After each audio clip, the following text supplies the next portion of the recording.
Okay, I think everybody has joined, so let's get started. So welcome everyone to another Magento meetup, and thank you everyone for joining us on a weekend. So today we are focusing on two topics. One is PWA, the other one is Magento open source contribution. Last time we had Lars who got us started with PWA Studio and the basic development workflow. So this time we are building up on that, and we will be covering rich content rendering in PWA Studio using Page Builder. And the other one, we will also look into getting started with Magento 2 open source contributions. Okay, so before we start with the talks, just wanted to point out, if you have not joined the meetup group, you can use the following link to join the group, and you will get notified whenever we create a new event. Also, we have an official Telegram group for this meetup where we share tips, tricks, and tutorials on Magento and PHP and much more. If you are interested, please consider joining the channel using the link provided below. And finally, we have a YouTube channel in which we upload the recordings of the meetup. So if you want to get notified whenever the recording for this meetup is uploaded, please consider subscribing to the channel. Okay, so let's go on and finally thank our sponsors. So first sponsor we have is JetBrains, who is providing 4 licenses to give away for this meetup. All we have to do to participate in the raffle is fill up a form, which would be provided shortly. The link of the form would be provided shortly in the chat. Also, we have M Academy. So for those of you who don't know what M Academy is, it's a great learning platform for Magento. They have recently launched a new course on front-end UI components, and they are giving the attendees of this meetup a chance to win a full scholarship to the course. All you have to do is fill up the form that would be provided in the chat shortly, and we'll announce the winner after the meetup is over. An additional great thing about M Academy is that it supports PPP, which means parity purchasing power. So which means that if you're living in a country where the USD or the US dollar is stronger than your local currency, buying the course using your local currency can be significantly expensive. So what happens is that whenever you visit the website from such a country, you actually get an automatically generated discount coupon depending on how strong or how weak the currency or the USD is against your local currency. And after applying that coupon, the course actually becomes much more affordable. So in case you didn't get a chance to win the full scholarship, you do have this option as well. Okay, so finally coming to the speakers. First off, we have Marcin, who joins us all the way from Poland. He has over 7 years of web development experience, but fun fact about him, he actually started as a roof maker. He is a full stack certified developer, which means that he has all the certification ranging from front-end development to back-end development to JavaScript. But he mostly prefer and he has heartbeats for the front-end.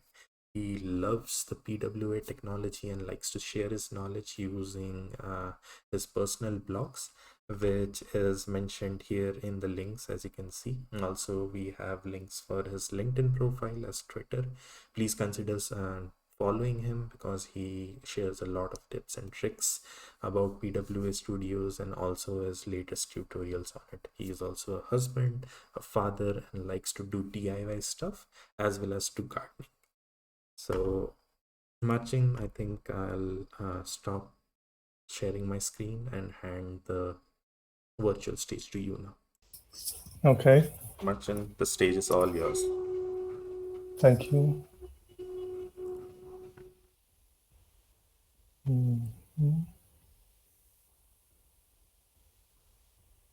Can you see my presentation? Hello? It's loading. Yeah. It's loading. Okay. Yeah. Okay. So, hello everyone. My name is Marcin, and today I would like to talk a little bit about PWA Studio, rich content renderers. So, I think yes, it's me, but I think Atish introduced me as well. So I will skip this slide. So today I'm going to explain to you what content renderers are in PWA Studio. Also, I would like to show you how to create your own content renderers and handle custom content. We will also take a look at how Magento page builder to PWA integration looks and how to add a custom content type to a PWA. I hope you will be able to understand everything I show you today. If you feel comfortable with JavaScript and have solid basic React skills, there won't be any surprises. Also, knowledge about PWA Studio architecture will help you to understand a little better. Of course, you don't have to love Magento, but I think if you are here now, you must like Magento just a little bit. So, what are content renderers? PWA Studio Rich Content Renderers allow you to convert plain HTML to custom React components. Thanks to this, it's possible to display any custom content in PWA Studio, such as custom CMS blocks, product description, custom pages from external CMS system, and much more. It's time to show you a simple example of using the content renderer. So, Ahmed, See your presentation. I can only see the Meetup window on your screen. Okay. So let me share again.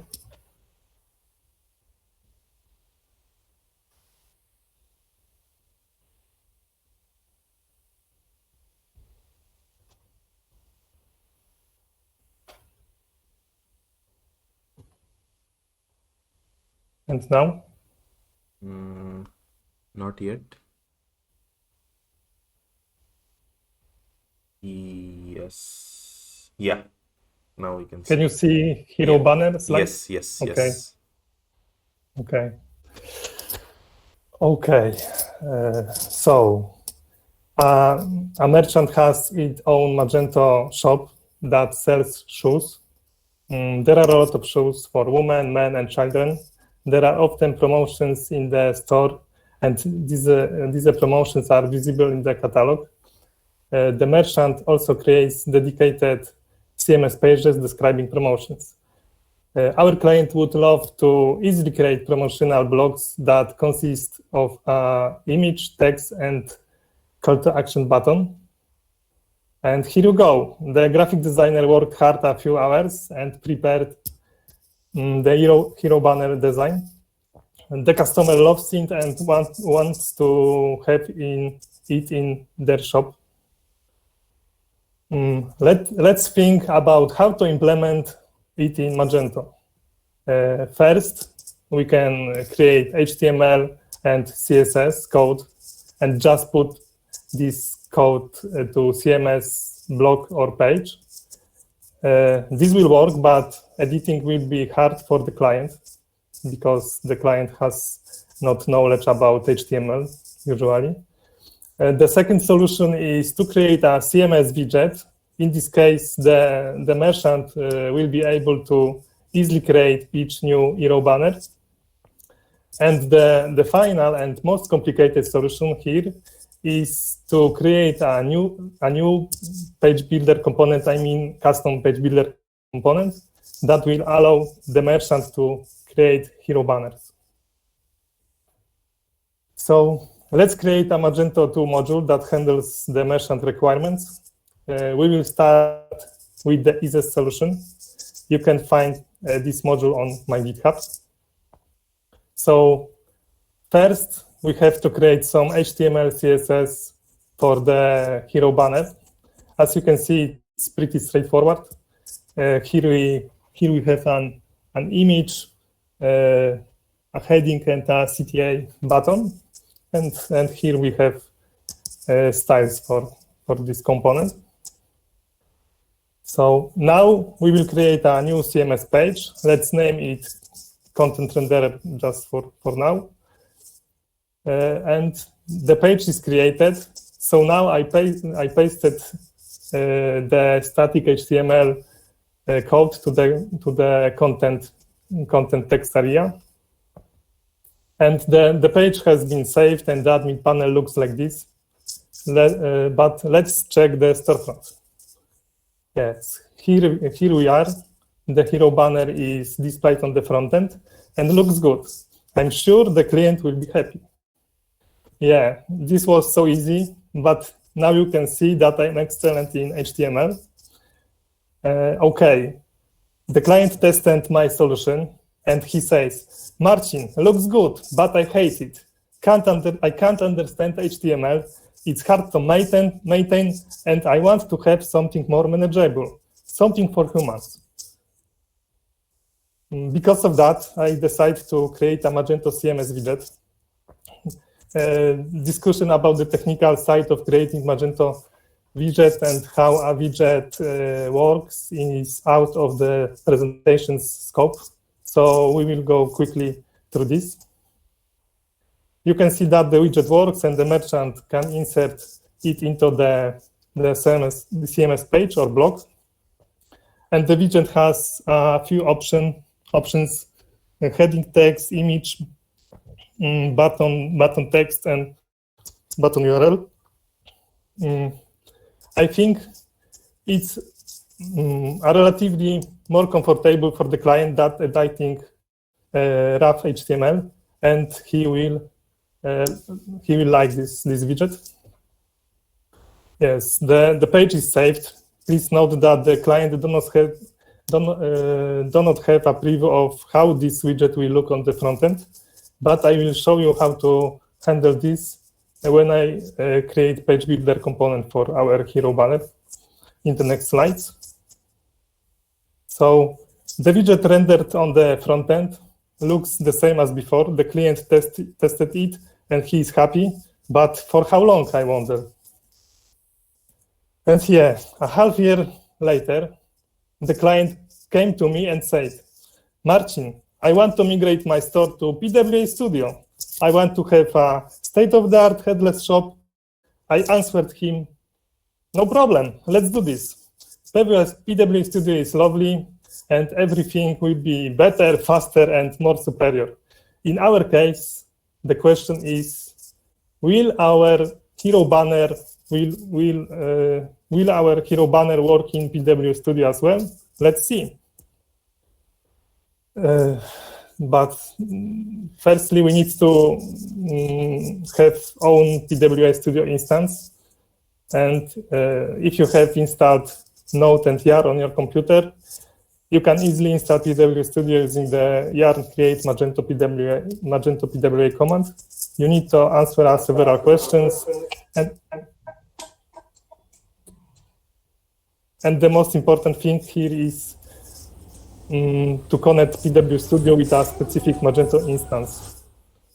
In my case, this is HTTPS magento2.test. Okay, you can see Magento Luma's frontend on the left, and on the right, the PWA Studio storefront. As you can see, the styles are missing in PWA Studio shop, and the hero banner does not look good. I did a small investigation, and I see that the rich content, I see that hero banner component has been rendered, and it has one prop, HTML, that is just the rough HTML of the hero banner. In fact, this HTML prop corresponds to the content column in the database for the CMS page, sorry. What's interesting is that for widget, there is a different content in the database. You can see the widget declaration here, there.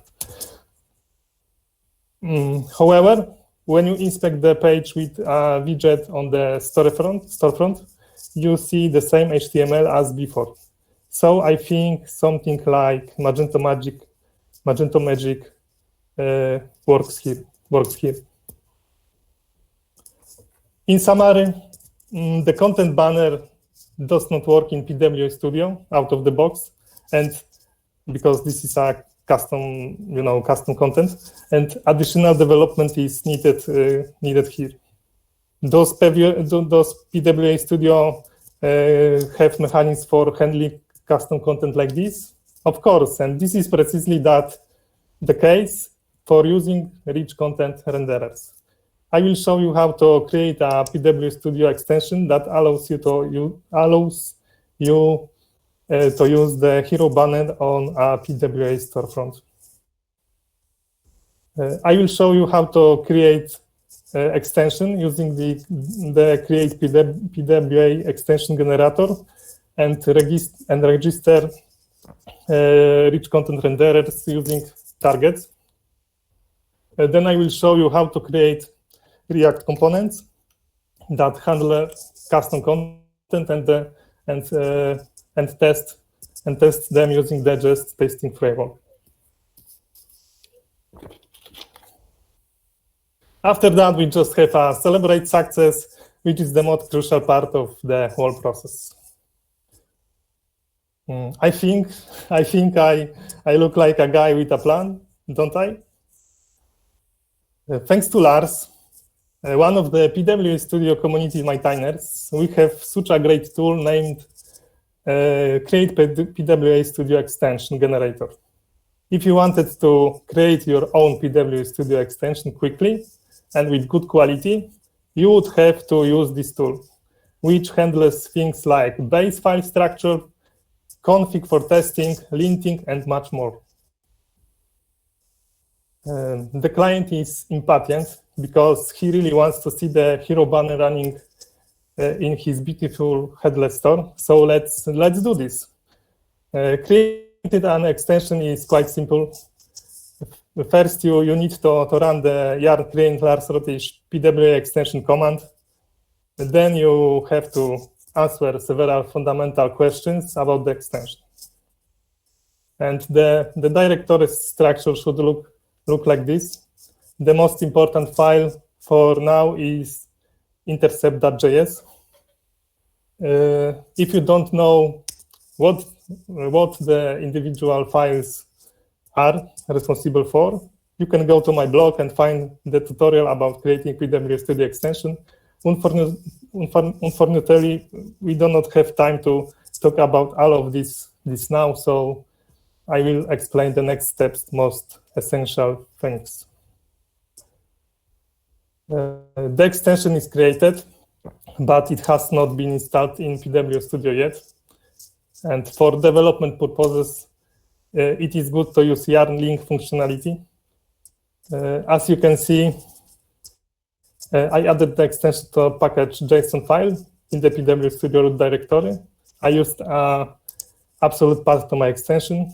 The last thing that is needed here is to run the yarn install command. Now the extension is installed correctly. By the way, I'm using yarn and I prefer to use yarn. And if you favor NPM, please send me a message after our meeting and change my mind. Okay, the extension is created and installed. So now it's time to register the content renderer to handle the hero banner widget. If you want to register a new content renderer, you have to use targets. Thanks to them, you can add a new content renderer easily. There are two necessary fields, component name and import path that describe an import path to a content renderer, which means in fact the path to the component. Each content renderer has two obligatory properties. The first one is component that will be used to render custom content. And the second one is the can_render function that checks if renderer can be used for the given content. And take a look at the pretty straightforward implementation of our content renderer. The hero banner renderer function exported as component takes the HTML and adds a new class using regular expression.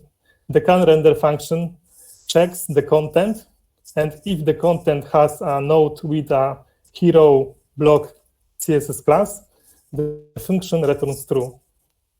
As you can see, it works well, but I know that this might be not useful in the real world, but if you want to learn a new thing, you should start with something easy and implement more complicated things later.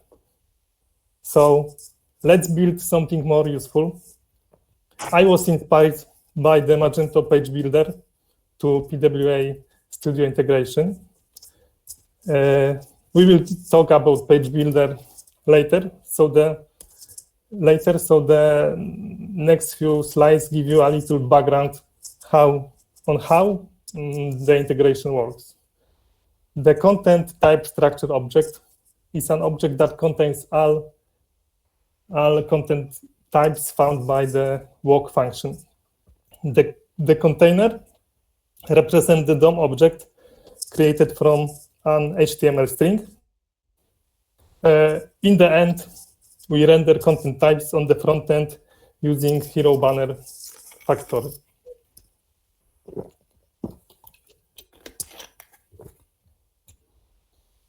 Here is the walk function. This function iterates through the DOM and looks for the custom content types. This is a content type object which contains three properties. The first one is a content type. In our app, the content type is described by CSS class. The second property is HTML, and this is HTML data. In fact, this is DOM node. The last prop is children property, which is an array with children content types. At the beginning, this array is empty. The content type array contains an object that describes each custom content type. Each object has a class name used in the walk function to find specific content type in the HTML, and component property used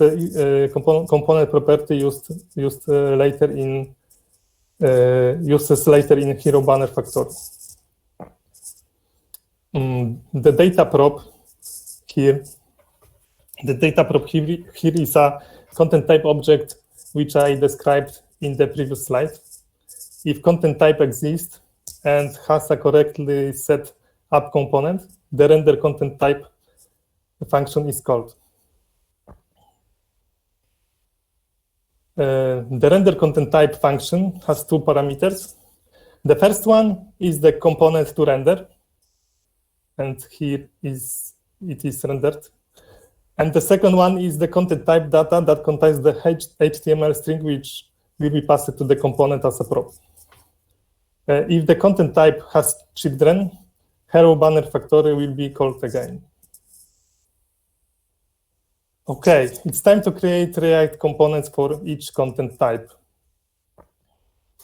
First, I would like to convert the less styles from the Magento module to the CSS module used in PWA Studio.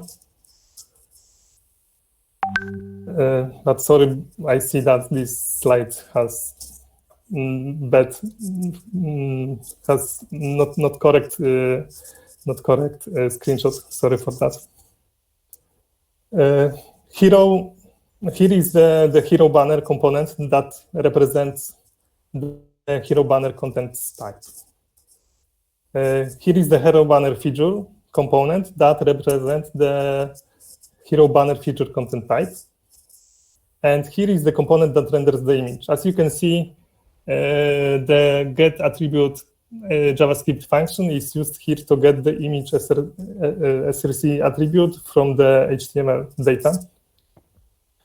And this is the next straightforward component. And here we have the hero banner heading. Please note that the HTML inner text is used here to get heading text. And hero banner action is the last component that was needed. And maybe you remember one of the previous slides where I showed the config with the empty strings. Here you can see the added configuration for components. And the question now is maybe, can it be done differently? And of course, yes. I complicated this example, but you don't have to break such a small widget into such small parts. I did this just to show you how it works, just for better understanding. Here you see another more straightforward implementation where hero banner is the only one component. In this case, the HTML data is wrapped by the div with the CSS class. Thanks to this, we can add styles for the component, and the HTML is rendered by the plain HTML renderer component provided by PWA Studio. And here you can see the hero banner component in action. Looks good to me. If you thought it was over, I hope I have to tell you, no, not yet. We haven't written the unit tests yet. Here we have a sample snapshot testing. In the left image, you can see all necessary imports and a mock for classify lib. In the right image, there are test cases. And here you can see saved snapshots. What snapshots are? Snapshot tests are useful tool whenever you want to make sure your UI does not change unexpectedly.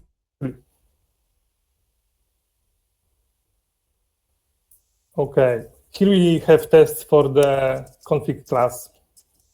Pretty straightforward. And the next test is for the factory.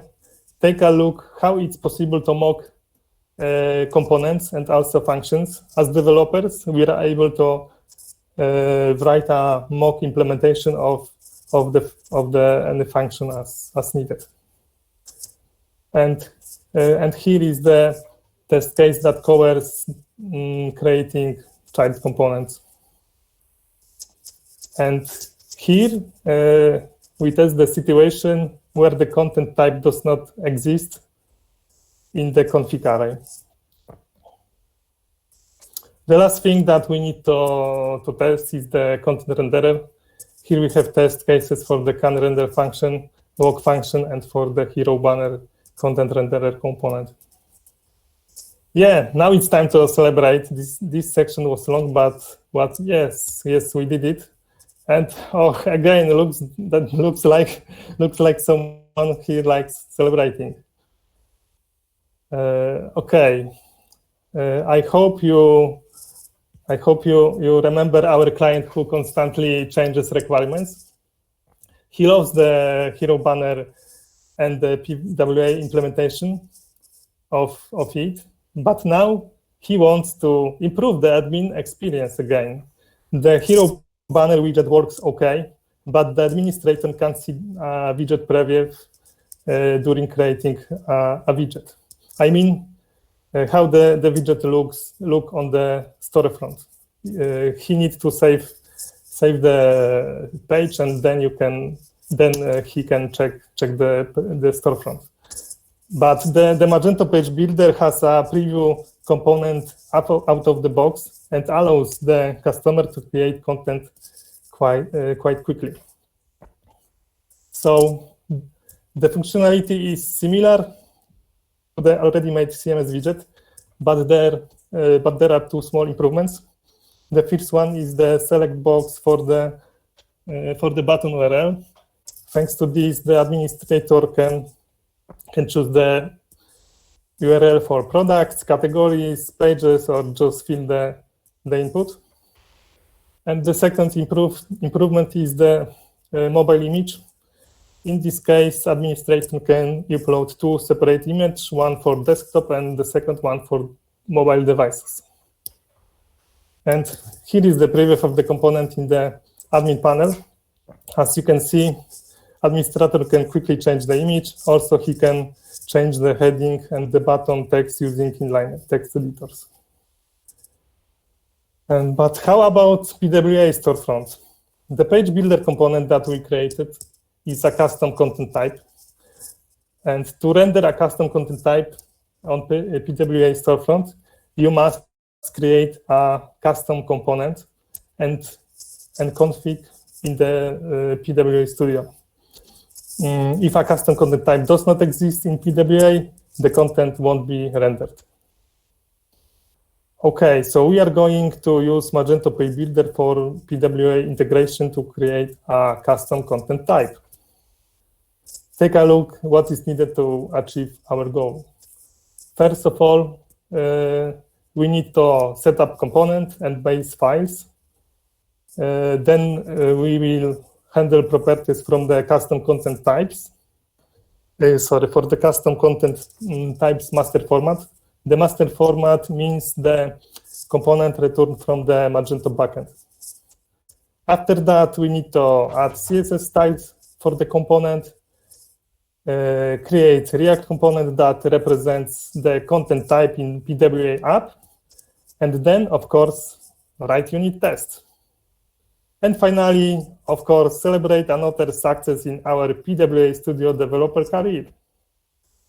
Okay, let's do this. As usual, we need to start by creating the extension. As before, I'm using class generator. And now it's time to create the base files for the custom content, page builder content type. Config aggregator.js, hero banner CSS, hero banner.js, and index.js. And then the first file is config aggregator. So, and this is a function, and this function get HTML data of the content type's master format and retrieve this data to a key value object. So this is the HTML data, which is passed as prop, and we can do everything with this HTML, everything what we need, and return object with key values. Yes, with keys and values. Okay, Hero Banner CSS is a CSS module that is used to add styles for the Hero Banner components. And Hero Banner.js file contains the Hero Banner component that gets data from the config aggregator as props and display custom content types on the storefront. For now, I'm using dummy data, and I want to just check if my custom component type is rendered. PWA Studio does not know that there is a such thing as Hero Banner, so we need to register our custom content type. This can be done by adding a new entry to config in the Magento page builder libconfig.js file. Unfortunately, the only way to achieve this is by overwriting this file. Okay, the content type is registered, but we need to go deeper. The crucial thing if you want to register a content type, a custom content type, is the config aggregator.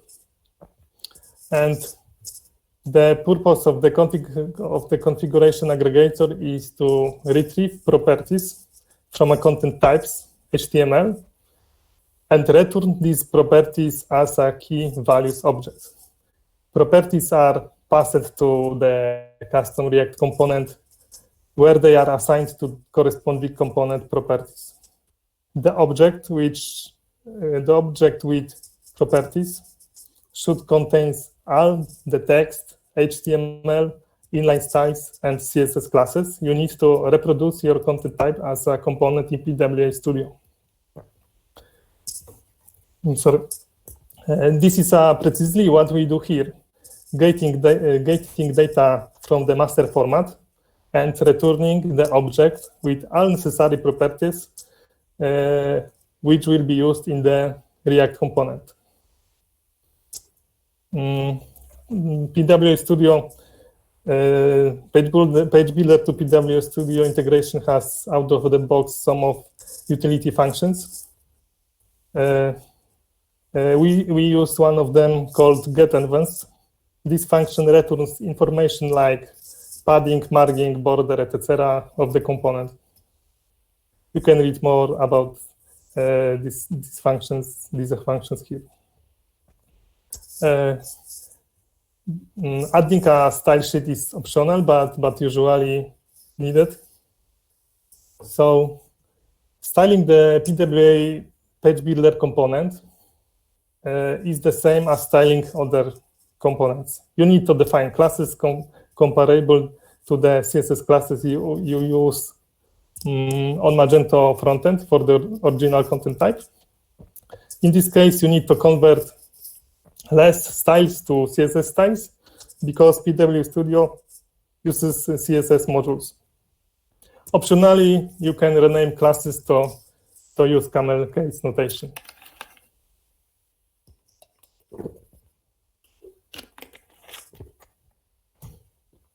And here you can see a piece of a less file which has been converted to a CSS module.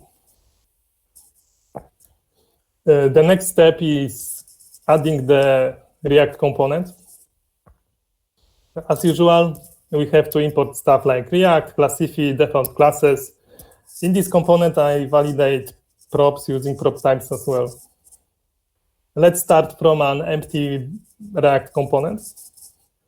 Now we are destructuring all props that came from the config aggregator.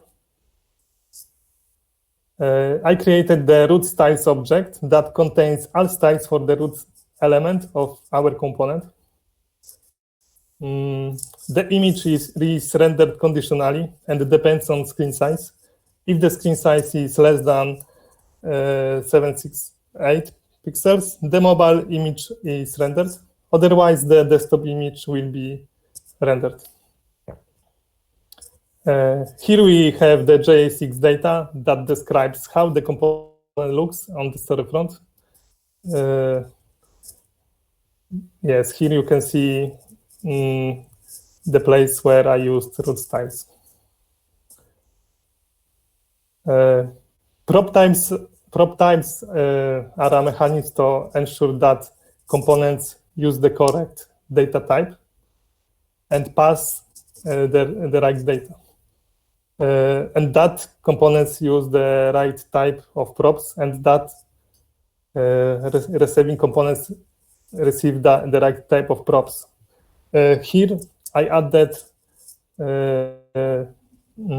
props validation to the hero banner component. I checked that all required data like button text, button URL, desktop image, and the heading has been passed.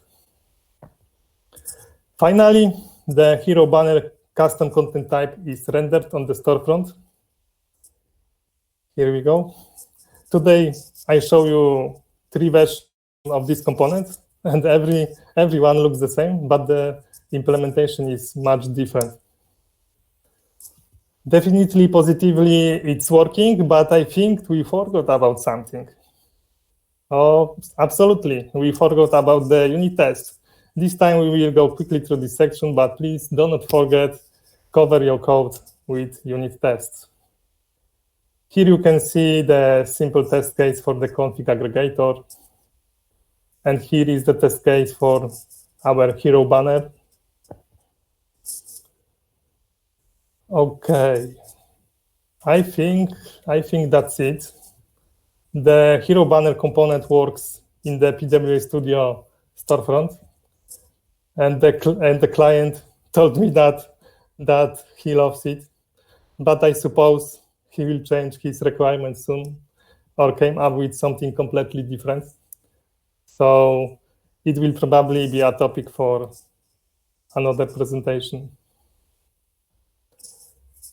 Okay, in summary, thanks to PWA Studio, we can handle any custom type, any custom CMS content like Magento, CMS blocks and CMS pages, Magento CMS widgets, Magento page builder components, and any other content from external APIs. If you want to download the slide of this presentation, please subscribe to the newsletter on my blog, and then I will send you the slides. And thank you for your time, and I hope you enjoyed the presentation.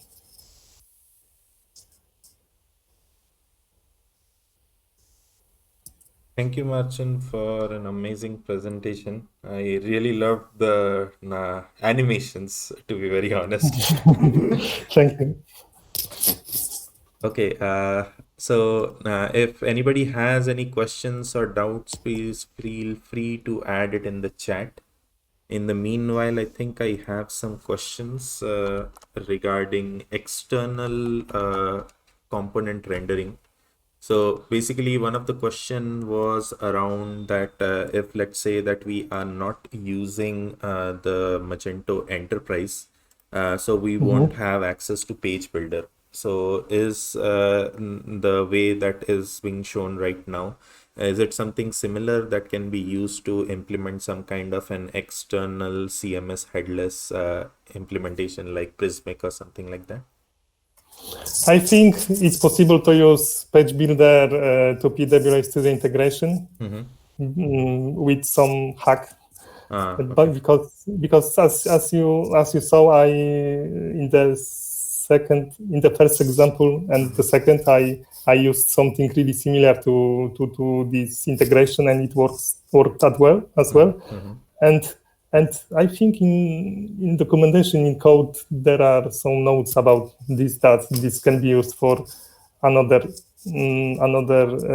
content than Page Builder. So I think it's possible, because I think this integration works really good and is powerful. So something like this can be used for other content, for example, from external systems like, I don't know, WordPress graph, CMS, or something like this.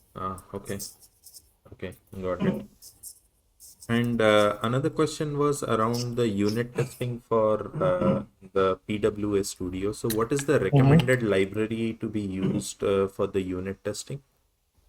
The Jest testing framework is used here, and if your starting point of your extension is Lars generator, you have already configured all stuff, so you can start write unit test for your components quickly. Okay, great. And I think the framework is also capable of doing functional tests as well. Yes, for functional test, I think the Cypress JS is really nice tool, but I need to play a little bit with this stuff, and maybe in the future I will write a blog or something like this about Cypress. Yeah, that would be really helpful. Okay, I think there is no other questions. Yeah. Yep. No other questions. So thank you again for your time. And thank you so much, Marcin, for taking the time from your busy schedule and giving us an awesome presentation. You're welcome. Okay, I think we can take a 5 minute break now and we can resume after 5 minutes. I think Milind is next up. So we'll take a 5 minute break and resume. Okay. And Atish, I would like to share the sheet for giveaways and feedbacks. Yeah, sure. In case anybody were to. Okay. Sure. Marcin, I think we have another question regarding, I think, from Krishna. If we are build page by using Magento's active builder, then how can we get your data? Sorry, but I don't understand. What do you mean by Magento? Could you repeat this question? I'm also not able to understand. Krishna, can you just elaborate on your question? Like, what do you mean by Magento's active builder? Is it like a separate? It is Magento Page Builder. Yeah. So the whole presentation was actually based on the Magento page builder only. Okay. So If we are build our page by using like hero slider, also we are using build a page by using a Magento page builder. So how can we get data from front end? I think it would be a customization on the part where you have to create a custom component in page builder to get that information. So Marcin's presentation actually contains of creating a custom component in page builder for the hero banner. You can do the same for your implementation as well. Okay. Yes. Thank you. Okay, great. So let's take a 5 minute break and resume. Okay. The contributors, okay, and this is something you can show to the your hiring managers that I have been doing great things in open source and all, and this will be something that is be available to everyone, because we are working on projects that we cannot show what we did with what we have done inside it, but these things are always open source and public, and we can actually make them in our resumes and wherever we want to show our level of knowledge. And the third thing is it's actually exciting to add something in the core or in an open source platform, because your code will be exist there for a very long time until the platform exists, and people will be using your code. And for example, I have added certain things like ACL for Magento order APIs. Earlier, only single ACL was used for anything in the API. So anybody with the read access can actually create the order or delete the order. So I found the issue and I added the ACL for the APIs. And this will be used for everybody who is using the platform. So and you can see my name in the contributors and in the change log as well. So I'll be showing you in a while all that. Let me go through it. So if you go through the Magento change log, you will find all the contributors, and whoever will be downloading the platform will see that these many people have actually added this, like shipment view fixed, there is a fatal error. So you will find names of people who have fixed it, and this will be something that is you can be proud of. Okay. And the next thing is there is a platform which is opensource.magento.com. Okay.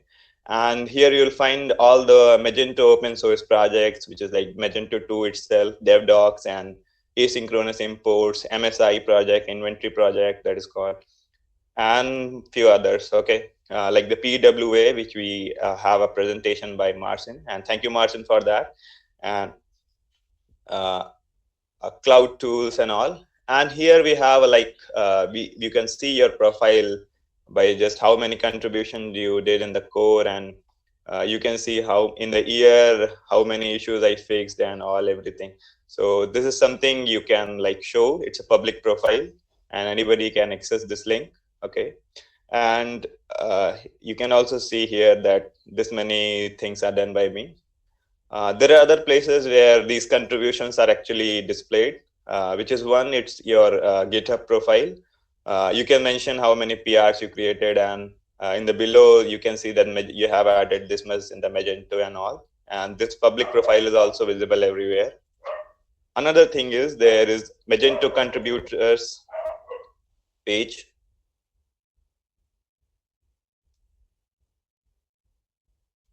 And that shows all Magento contributors as well as their rewards and how many points they are, how many contributions they have did. Okay, so as you can see, a lot of people are there. Around 15 are listed on the website. Okay, and you can see they have points, and all the top 3 members of the month and as well as a quarter and the year are rewarded with the gifts from Magento. And sometimes it's a T-shirt, or sometimes a small any giveaway. Okay, and you can see that agencies are when an individual contributes with the agency profile, then both get the points, as well as agencies are also listed here.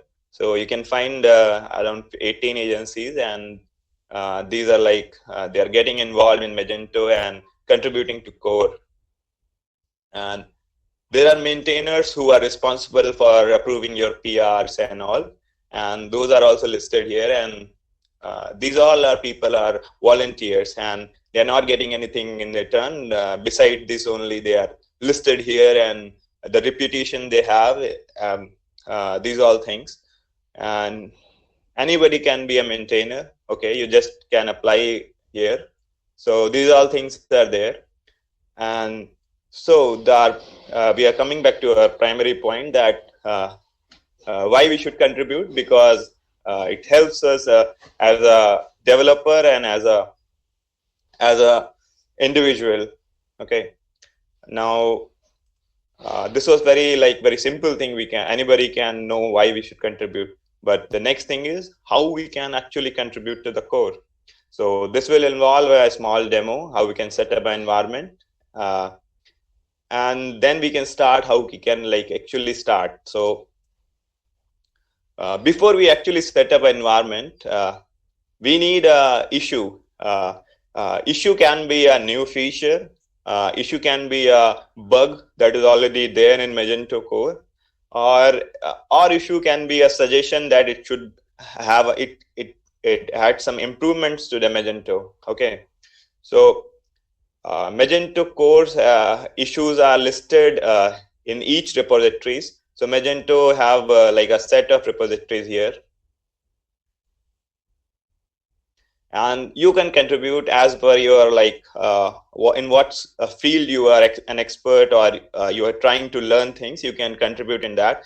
For example, you are working on the front end PWA Studio. You can work on these issues that are present in the PWA Studio. And just check the issues section, and you will find a lot more things like features, docs, bugs, and all are assigned to someone or inside from the Magento or from the community. And people are working out and moving these issues into fixed PRs, and these PRs are then reviewed and merged into the Magento core. So any repository you can try. For example, let's take the Magento 2 core repo itself. Okay, and as you can see, a lot more issues are created here by the community. It's 1.7K issues, and there are PRs also. A lot more PRs are there, 323 PRs, and these issues you can pick and you can resolve these issues. So to assign an issue, there are two things. First thing, you must have access to the Magento organization, okay, which is this Magento organization, which is very easy part. The second thing is you need to find something that you can fix or add. And to start with, find the issue that is confirmed and is ready for development. So here are some labels that are added by Magento community engineering team, and as well as the community maintainers. which can be a quality maintainer who approves the PR and approves the issue. Okay, so the first thing is somebody creates the issue, then somebody verifies the issue. So it is better we should always fix the issue that are already verified by someone.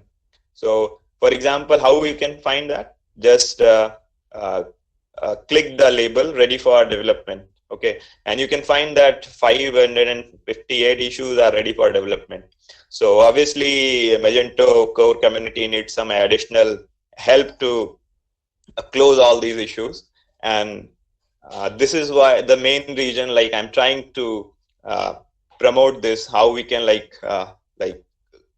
counter this all issues and close them and make Magento something better. So these are issues are verified and all ready for development. So for example, let's pick a small issue. There is no option for bundle options in the wish list. So and also there is a priority and severity, like severity 3 is severity 1 is the most severe and 4 is the least severity. Same with the priority, how this priority being assigned to is like basis on the need, like when it should be resolved or not. Okay, so suppose for example, I'm taking this issue. So if someone is new and he doesn't have access to Magento organization, okay, like this, I have Magento access to Magento organization, and I have been, like, it is being displayed here. So if someone don't have the access, then the first thing he can actually assign the issue, and Magento asks that please join the community Magento organization to do the contribution. So if I just like for example, this is the Magento bot. Okay, Magento have created several bots to automate the process of code contributions and testing. Okay, so for example, if I copy this @Magento, I'm working on this. So this is the Magento community project bot. This is the engineering community engineering team bot, and these all bots are responsible for assigning these issues to people who are actually, like, who want to work on it. So if I want to assign this issue to me, I need to just write @Magento, I want to work on this. Okay, there are several ways we can write, like @Magento, assign this issue to me. It will also work, and this is a generic command that will work. So if I comment, as you can see, Magento 2 assistant bot have assigned the issue to me. Okay, and the label from ready for development has changed to development progress. So it means I have started working in issue, and I need to resolve this and in a certain timeline and fix it. Okay, so this is the first step. If someone, as I'm already part of organization, I didn't get any invite from the Magento. If someone is new and he want to contribute, then the first thing Magento will do, Magento bot will share an invitation link to the organization. So which is very similar to this message, which you have seen right now, like this is assigned. And in the same way, Magento will share that please join the Magento organization to continue with the contribution. Click the link and you will get access to the Magento organization, which will allow you to create a PR and assign issue to yourself. So as you can see, it's assigned to me. Okay, this is the first step. So you have assigned the issue. Now the second step is you need to actually fork the repo. Okay, so forking the repo means creating a copy of Magento GitHub repository into your personal repository. Okay, so it's a very simple process, and just forking, just provide like this. And as you can see, I have already forked the Magento 2 repo. If you click in this fork button, just provide your account, and it will create a repo like this, Magento 2. So it's a kind of a mechanism that allows user to copy the original repo. It's very similar to branching, but it's copied the whole repo into a new repository, and it will create a parent and child relationship. Like you can see here, forked from Magento 2, and Milind Singh Magento 2 is here. Okay. So now the second thing is I have forked the repo. Now I have to create a fix in my own personal repo. Okay, that is Milind Singh Magento 2. In this own personal repo, I can add the fix, and then there is an option to again create a PR. So before adding the fix and create a PR, we need to actually set up a Magento 2 GitHub version on our local, so that we can add the code and we can run the Magento and we can test. Okay, so for the same, we have Atish here who will like help me to show a demo for how we can fork that I have already told, and do a local setup. Okay, so local setup is very similar to the setup we do by downloading the Magento zip file or running the Magento Composer install. It's very similar to that, and it's just cloning your forked repo and doing the setup on your local system. Atish, can you show us the demo? Or Yeah, sure. I'll start sharing my screen. You can stop sharing yours. Yes, sure.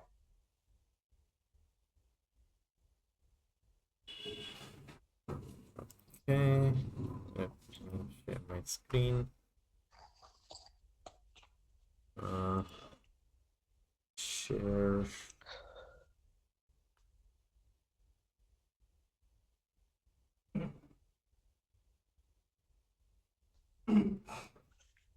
Can everybody see my screen? Yes, Atish, it's very clear. Okay.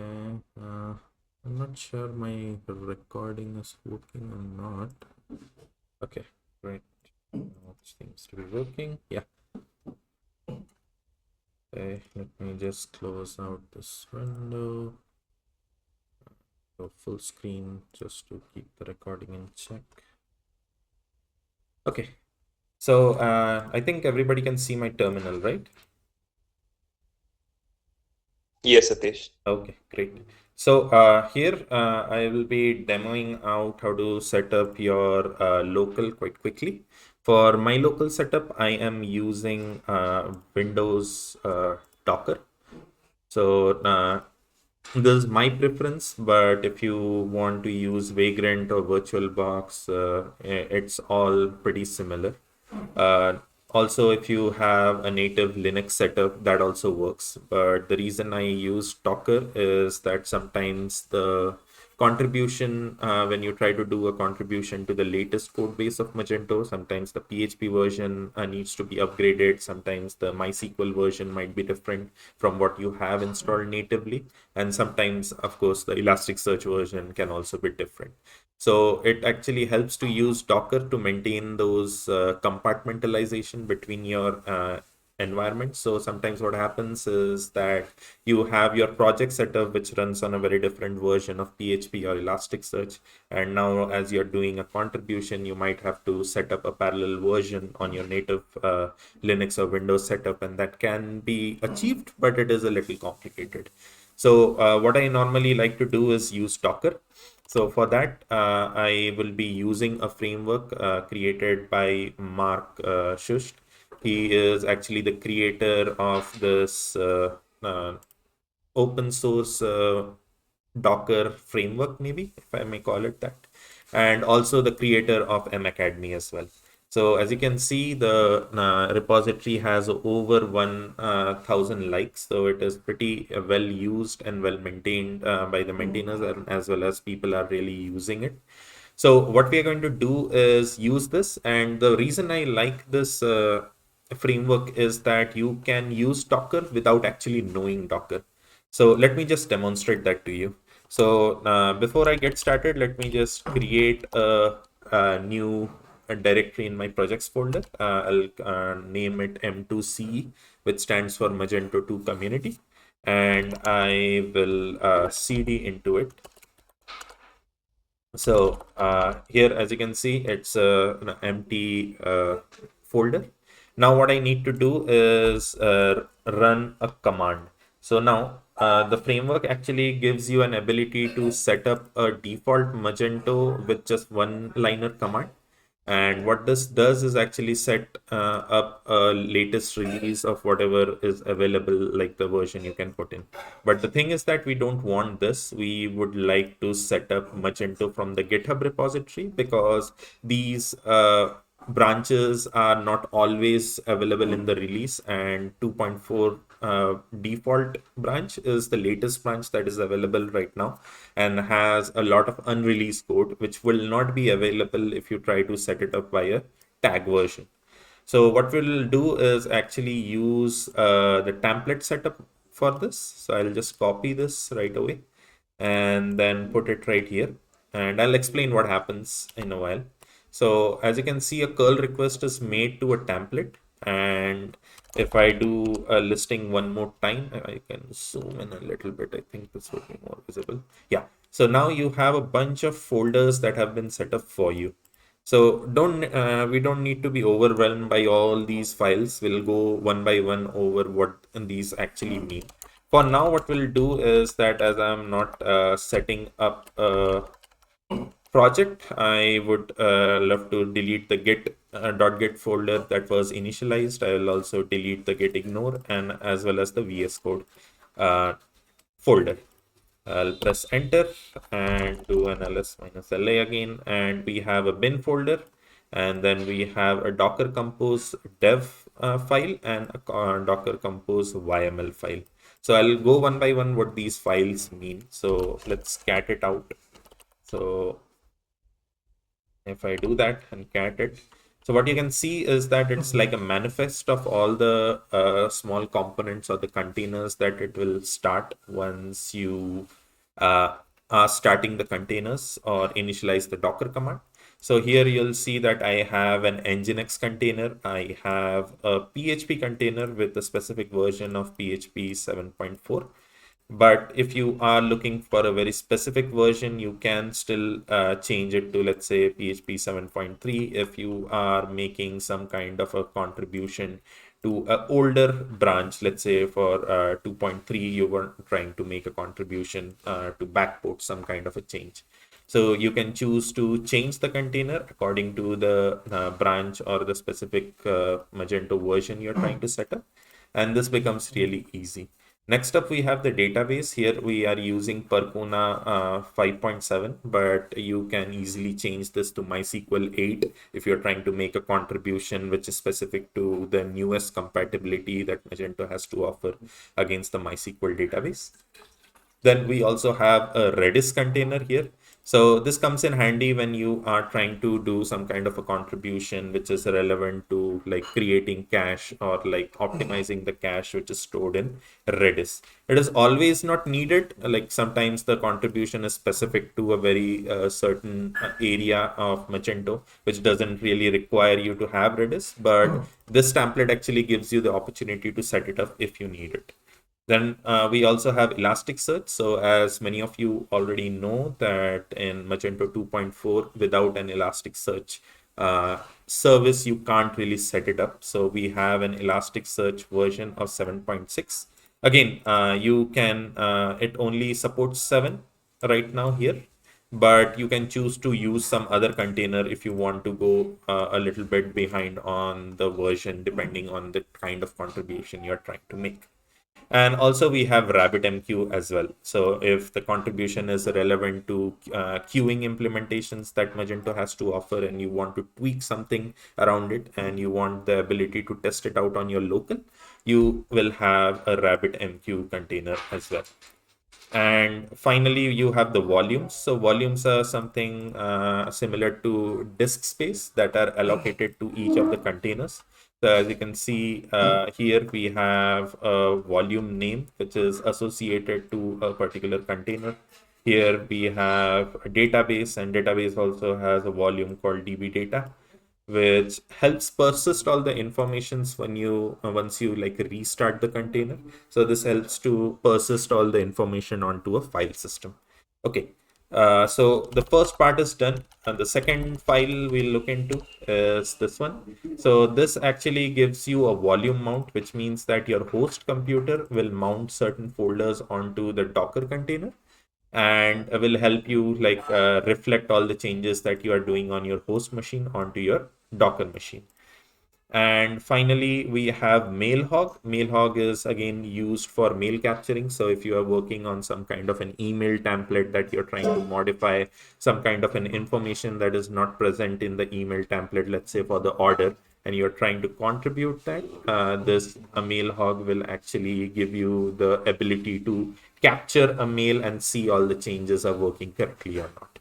Okay, so before we start the containers, as I don't have a code base right now, I will just remove this part. So this will come in handy once we have a code base. So for now, I'll just delete it. I think there should be, yeah, this should be enough, and I'll just save it. Now I'll start the containers. As you can see that I'm not using any kind of a Docker command. I'm just using bash commands that are already available inside the bin folder. So if I do a double tap, you'll see that there are a lot of other bash commands that you can execute, which internally are using Docker commands. So basically what this means is that you can still get started with this framework without even knowing a single bit about Docker. So, of course, you will have to learn Docker eventually, but this actually gives you the training wheels that you need to have when you are starting with a very new kind of a technology. Okay, so here I have a bash command called bin start. If I cut that out, you'll see that it's a whole lot of like script that has been added to make sure that that this command is properly executed. So this internally actually runs a docker-compose and tries to read all the manifests, the two files that we just discussed, and set it up. So I'll just run the command and see what happens. I'll press start. Oh, see, I think I made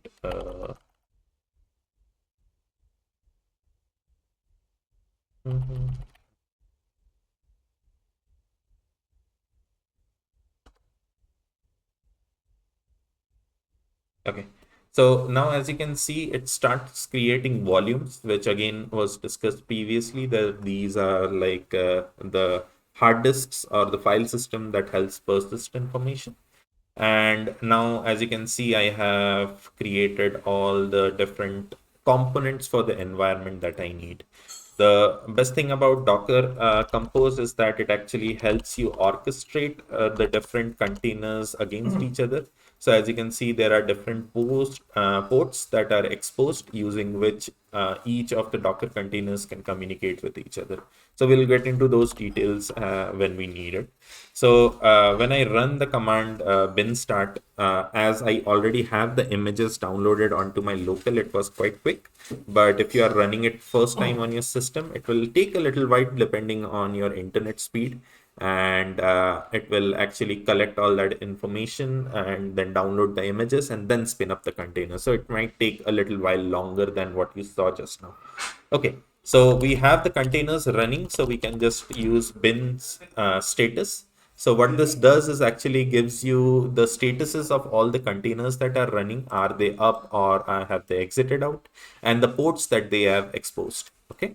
So what we now need to do is log in into our PHP FPM container and get started with our what you can say the setting up of the code base. But before we do that, I just wanted to show you the things. So here we have the GitHub URL of Magento 2. So this is the official GitHub URL. I already clicked on fork and I have a fork ready right here. So you can see it is Atish Goswami /Magento. So this is my personal repository that was forked from the Magento's official repository. So what this gives you is gives you write access to your own repository. You can do all the changes here, and once you are ready, you can raise a PR onto the official repository. Okay. So now we have our repository right away, and as you can see, the URL is different, and here the URL is again different. Okay. The main thing to note here is it's forked from Magento /Magento 2. Now, what I can do is I can clone it either by HTTPS or by SSH. So if you want to clone it by SSH, you actually have to have your SSH keys set up onto your account, which I already have, and I can just run this command. Okay, but before that, as I would be executing this inside my container, so let me just log in into my PHP FPM container, which is right here, and we have a HTML folder, which is nothing but the document root of the Nginx, where the code base should reside in. So if I press ls-la, it shows you that it's an empty folder.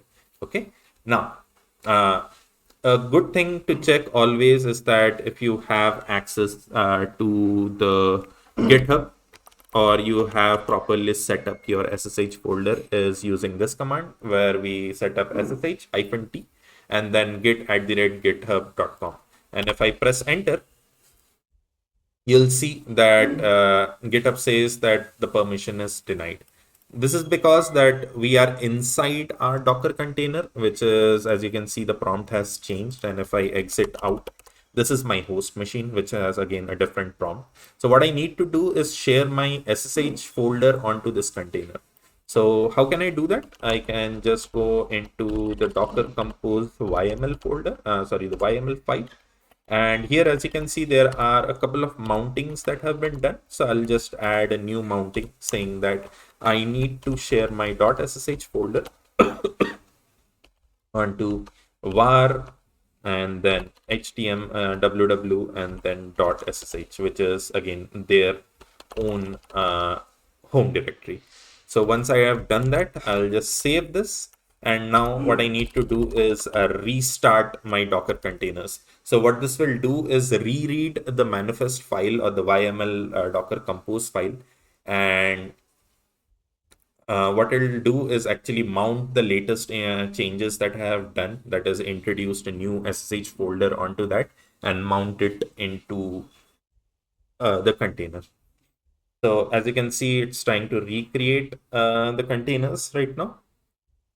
It's quite fast as my computer is actually recording as well as broadcasting this into the Google Meet. It sometimes gets stuck due to the CPU operations. So we have to be a little patient. Okay, that's done. So now if I go into git bash one more time. Okay. Here again, nothing new.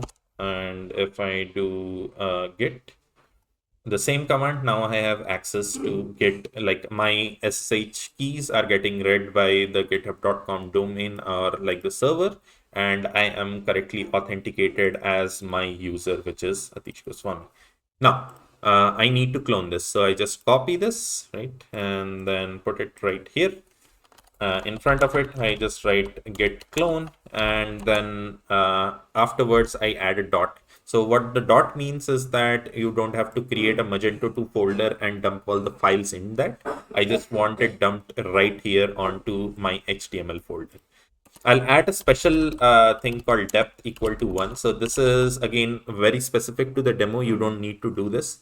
So what this does is actually clone not the entire history, just the very latest commit that is available. So for my intents or purposes, this clone would be much faster if I clone only one commit and not the entire thing. But for your contribution purposes, you actually have to clone the entire Git repository. So if I press enter, now it will start the cloning process. And as you can see, it has around 52,000 objects, but if you clone it without this depth keyword or the parameters, it actually has a lot more objects and takes a lot more time. Again, like depending on your internet speed, it will take a couple of minutes, but as we have to keep the demo a little bit quicker, we are using this depth equal to 1. So as you can see, the cloning is done. I have a director structure or the file structure available that is the same as what Magento has to offer on the GitHub. Now, this is done. Now, the next command would be to run composer install. So I am running composer install with verbose. This is to just make sure that everything is running quite smoothly, and press enter. So what this will do is actually read the composer JSON, which is inside here, and try to install all the dependency that it needs to get started. And as you can see, I have already cached all those dependencies on my local system, and that's why the setup was much faster. Another thing that I wanted to add is that I'm using this plugin called Prestissimo, which actually helps you do a parallel install. So it's much faster than a native composer setup. It actually does a parallel download of all the dependencies that you need, and actually improves your installation time. So here they have shared a benchmark of like 288 seconds with a normal composer setup, and once you add this plugin, it actually goes down to just 26 seconds. So it vastly helps in your Magento setups as well. Okay. So I already have that component installed onto my local, and that's why it was not needed. But if you are doing a composer install, it's not really relevant to your contribution. You can use it in your day-to-day projects as well. Okay. So now we got the things set up. We have all the things here. Now what we need to do is install it via the command line. So another change that Magento did was that they removed the web installer. So now you don't have any choice but to use the command line only. So the command looks something like this. So I'll explain all the entities that I am added into the arguments. So we have PHP, of course, and then we have a memory limit of -1, which actually gives Magento the freedom to consume the entire memory and not just fail at some memory point where it exhausts the entire thing. Or if you have set a limitation, it will just skip it because I have put it as -1. So it is needed sometimes when you're doing an initial setup, because Magento can be a little bit of a memory hog sometimes, and it's better to give it some freedom to take up the memory. Okay, so we are running the command called setup:install, and in that the first parameter we are using is the DB host, and here you will see the name is DB. So we are very used to putting it as localhost, but inside this container, the communication happens through the host name called DB. Then the database name is again Magento. The username again Magento. The password is also Magento. We have a base URL that we are setting up, which is magento2 ce.test. This is the base URL. Then we have the secure base URL, pretty much the same thing. We have the backend set as admin. We have the front name as the admin name as John Smith. We have a password, email. We have a username set. We have a password set. We have a language, currency, time zone, and things like that. So this is basically a copy paste that I did from the Magento dev docs and just changed a few things here and there. The main thing to notice here is this. So we have to pass the search engine as Elasticsearch 7 and the host is Elasticsearch again. Without this, the setup will fail. So it is now in 2.4 mandatory to have an Elasticsearch engine ready. So now I'll press enter. And what this will do is hopefully start the setup operations. So this might take a few minutes to set up. In the meanwhile, I'll just go through what the steps that we can do in the meanwhile. So here it will actually go through the entire modules that are available here. And I'll just close these because we don't need these anymore. Yep. Okay. So here, if I go into the app code directory, you'll see all the modules that Magento has to offer are present here in the app code, which normally if you do a composer setup, it will actually be present in the vendor Magento directory. So the directory structure on GitHub is a little bit different. right? So here we have all the modules, but as you will notice that the advanced inventory or the MSI modules are missing. This is because that Magento actually maintains this as a separate project called Magento Inventory. And here you will see all the what you can say, all the components or all the modules which are related to the inventory project, right? And then you might also see that the two-factor authentication and other checksum, the CAPTCHA modules are missing from here, because Magento again has a different setup, a different project called security packages, which actually consists of all the security packages of the reCAPTCHA as well as the two-factor authentication and security.txt. So if you are contributing to these changes, you will have to do a little bit of a different setup, which I'll try to demo out using setting up our advanced inventory. So as you can see, my setup is done. So here, as you can see, I have been given that the /admin is your backend. So let's try to hit that and see what happens. So before we hit that, one another thing that we have to do is configure our nginx conf folder. So here you will see that we have an nginx conf.sample. We just have to copy this and change it to nginx.conf, and the nginx container actually has the path set to this and it will pick it up automatically. So I did a copy and now I have an nginx.conf, and now I need to restart my containers again so that my nginx container reads the newly added nginx.conf.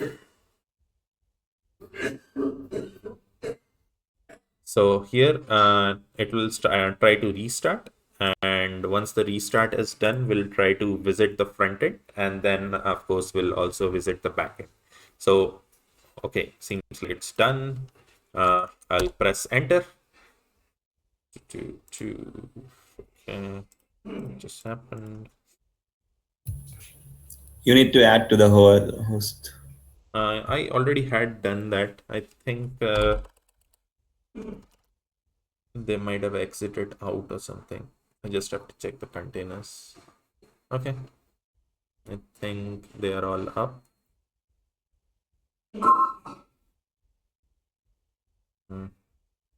Let me check if I have added it or not.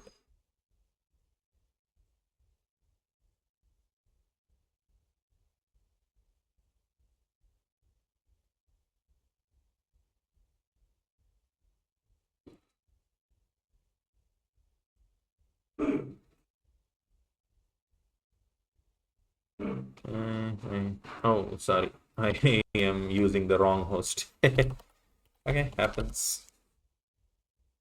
So now http:// I was actually doing magento2.test. It should be magento2c.test, and press enter. And as you can see, our infamous loading screen has started. So what this will do is actually the first request is always slow. This is like a hazard of working with Magento. So the first request will require like the caches to all warm up and things like that. But the consecutive requests are much faster. And my computer is slowing down a little, but I did a demo, just a setup demo before my recording session started, and it was much quicker than this. So the setup is not slow. My computer is actually a little bit slow right now. So now we'll visit the backend admin as well. So the front end is loaded quite smoothly right now. So I can visit like the sign-in screens and things like that. And as you can see, the loading is a little bit slow. It's not slow actually. It's just my computer is doing a lot of things right now. So it's kind of slowing down. Okay, so while we wait for our backend to load, as you can see here, we don't have the sample data installed. Okay, so the next step again, let's say we are trying to contribute to something like layered navigation or some kind of changes onto the product detail page or things like that. You always going to need sample data on your local setup. So again, deploying the sample data, as you already might know, is a command that is present in Magento. But the thing is that as we are working with the develop branch of Magento, it's not aligned with the stable implementation. So let me just log in once and just show you that there is no data available right now. So if I go to sample data, do I have sample data?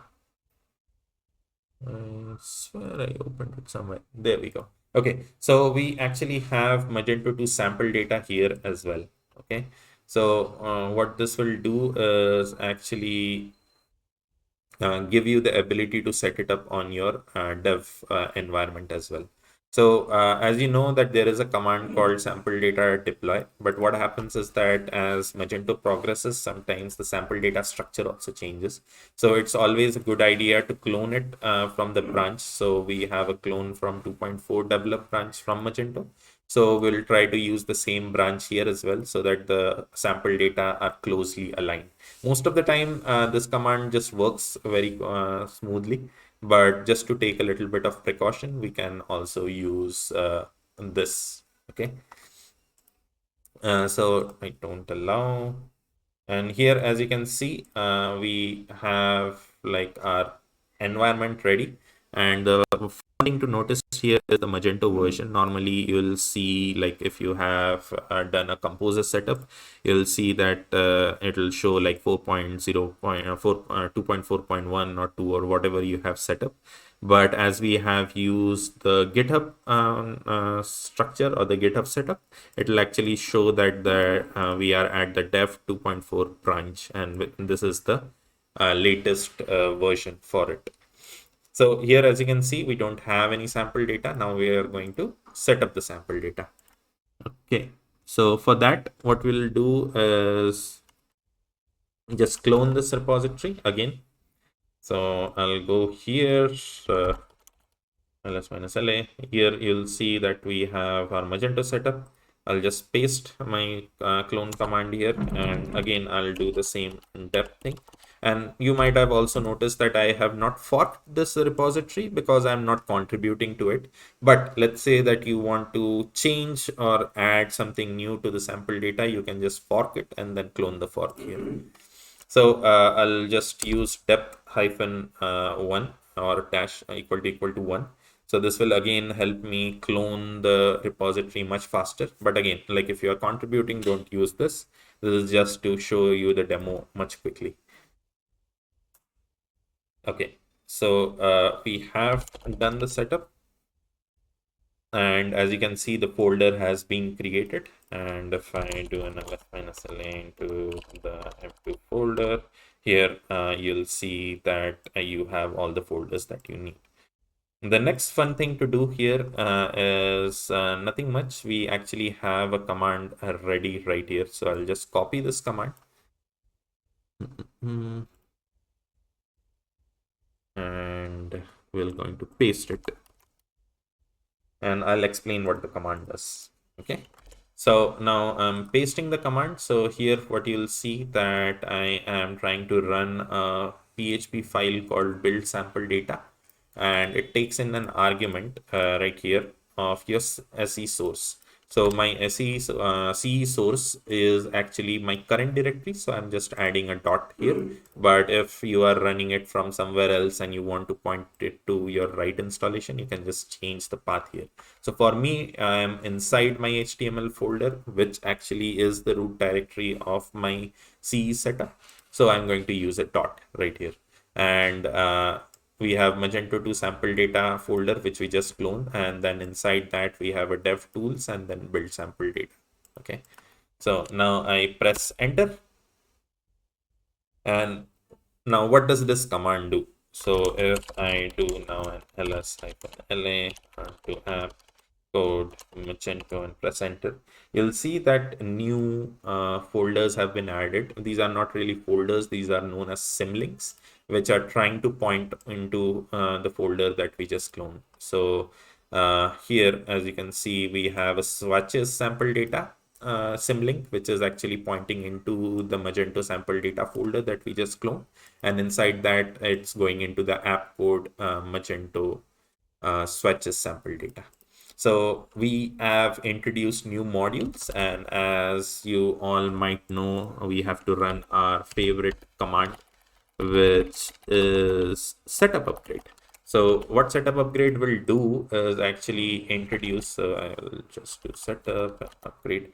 So you can also use short forms as well. So this is supported by Symfony, so you don't have to like run the entire command if it is long. You can just do a little bit of shortcuts here. So as long as it resembles the command that you're trying to run, Symfony console will know what command you're looking at. So what I'm trying to do is run setup upgrade. This will, what it will do is actually register the newly introduced symlinks as modules onto the config.php, and also run the setup scripts that are present inside the module to introduce the sample data. So I'll press enter right now. And this is going to take a while because the sample data installation for the configurable product actually takes a little bit longer than usual, and that's something is going to happen here as well. So we have the catalog sample data setup. This actually takes quite a few minutes. So in the meanwhile, we will look into some handy tools that you should be using. The one of the tools that I use normally is called Elasticsearch Head. So Elasticsearch Head, what it does is actually gives you a very nice interface to interact with your Elasticsearch setup. So if I do a connect right now, you'll see that the indexes are visible right here. If I click on this, you'll see that I have folders that I have set up. I think this is for some kind of an old setup that I did. Don't worry, normally your index would be empty. So this actually gives you a way to interact with your Elasticsearch without knowing the curl commands that you need to execute to query it. So this is pretty much like a PHP myadmin or an adminer that we use for our database, but similarly, we can use it to interact with Elasticsearch. And as Elasticsearch is kind of like mandatory right now, it's better that you have some understanding of how the data is structured here. So if I go inside and I can click onto a particular index, and it will actually show the data inside it. So as you can see that we have like certain amount of data, we have attributes and things like that indexed here. So this is also very useful to debug some situations where you have introduced some new entities and you're trying to debug if they are getting indexed properly or not. So this is quite a good way of understanding if the indexing is working correctly or not. And as you might have noticed, this is done without knowing any kind of you can say Elasticsearch curl queries, right? But if you are well aware with those queries, you can also execute your custom query here and it will give you an output as you expect. Also, there is a query constructor as well. So you can use this to query into a particular, like you can put a field filter and things like that here. And this helps you a lot, like allowing the minimum amount of information about Elasticsearch. You can do a lot with this plugin. So this is one. The other plugin that I like to use is called GraphQL Playground. Copy that. I'll just cut it out. Put in a new one and ask it to query it. So this actually gives you the capability of like querying the GraphQL. Again, like GraphQL is something that was newly introduced in Magento, I think 2.3, 2.4. And if you are working with GraphQL, you will need this tool to query it. So this also has the ability to add like custom headers if needed. So if you are trying to do an authentication request or something similar, you can add your authorization token here and just click play and it will do it for you. So as you can see, it actually has queried out the GraphQL endpoint and give you all the schema that you can query out for a certain amount of information from Magento. And you can also search if you're looking for a particular one. So if I click on it, it actually gives you more details of how the query should be constructed, what are the parameters that it is accepting. And let's say if I want to understand the category filter input, I can click on it and it actually gives you the understanding of these are the parameters that you can put in. And again, you can drill down into more information of how they look. Okay, so these are the two tools that you need. And going back now, oh boy. Okay, I thought my yammering will actually complete the process quite quickly, but it's still going on. So we have to be a little bit patient, but I think Magento is coordinating with us. It's cooperating and doing the setup quite nicely. I think it should be a couple of more seconds before we get back our prompt. So what we are doing right now is trying to set up our sample data structure. So once the sample data is set up, there we go. We have set it up quite quickly. Not that quickly, but good enough.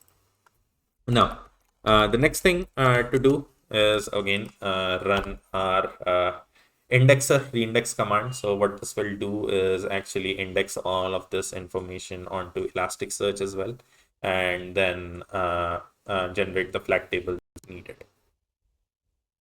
So the indexing is going on. Again, like my setup looks a little bit slow again because of the added burden. The computer is also recording as well as transmitting. That's why it's slow. Okay, so the indexing is done. So hopefully if I refresh my page now on the category side of things, I should see the latest imported data.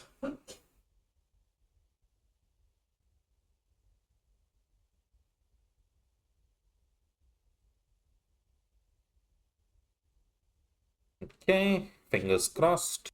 Let's see if we made the magic happen. Okay, the loader kind of gives me anxiety, but yeah, I think we did the setup quite well, and I'll just refresh this once more time. Here you have other things that you can do as well, but the good thing here is that you can hit a refresh, and now as you can see, the latest data set actually has been indexed here as well. So if I go back here, you'll see all the categories have been introduced. And now if I refresh this home page, I should see the sample data of the CMS and the products and the categories load up right here as well. So while this setup is happening or the page is reloading, the other things that you need to do is one, change your mode or the development mode or the environment mode onto developer. So by default, when you do a setup, it actually does, I think, on default, or the mode is set to default.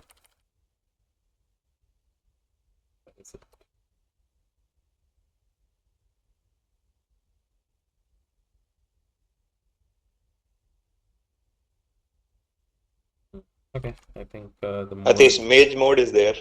Yeah. Correct. So, Or you can use the CLI to check. yeah, I don't remember the command. That's why, and plus the command takes a little bit longer than just editing the folder file. Okay, so first thing we can do is again change it to the developer mode, and as Milind pointed out, we also have a command for it. I think it's something called mode. Deploy mode set. One second, I messed up.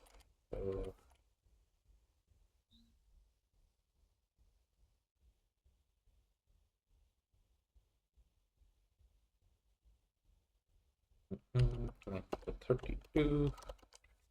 Oh shit, where this did come from? Sometimes happens. I introduce some things here. So the best thing to do is that run a lint on it. So you can do php -l, enter, and then you'll see that it has no syntax errors. And if let's say that you're not sure about the commands, you can just run a wake command and it will actually give you the options. So here the one that Milind pointed out is deploy mode set. So you can do a deploy mode set and then the mode that you're going for, which is developer.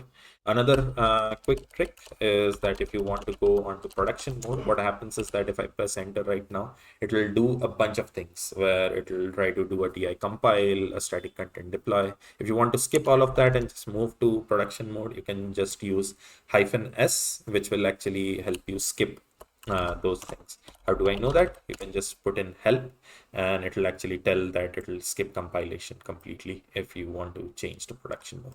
Okay, so we have done one thing. The other thing that a lot of developers miss after doing this is enabling the error reporting. So a lot of developers have the assumption that if I change to developer mode, all the errors will show up. It's not. You also have a line that you need to uncomment, which is inside the app bootstrap folder, which is the display error and display errors, and then 1.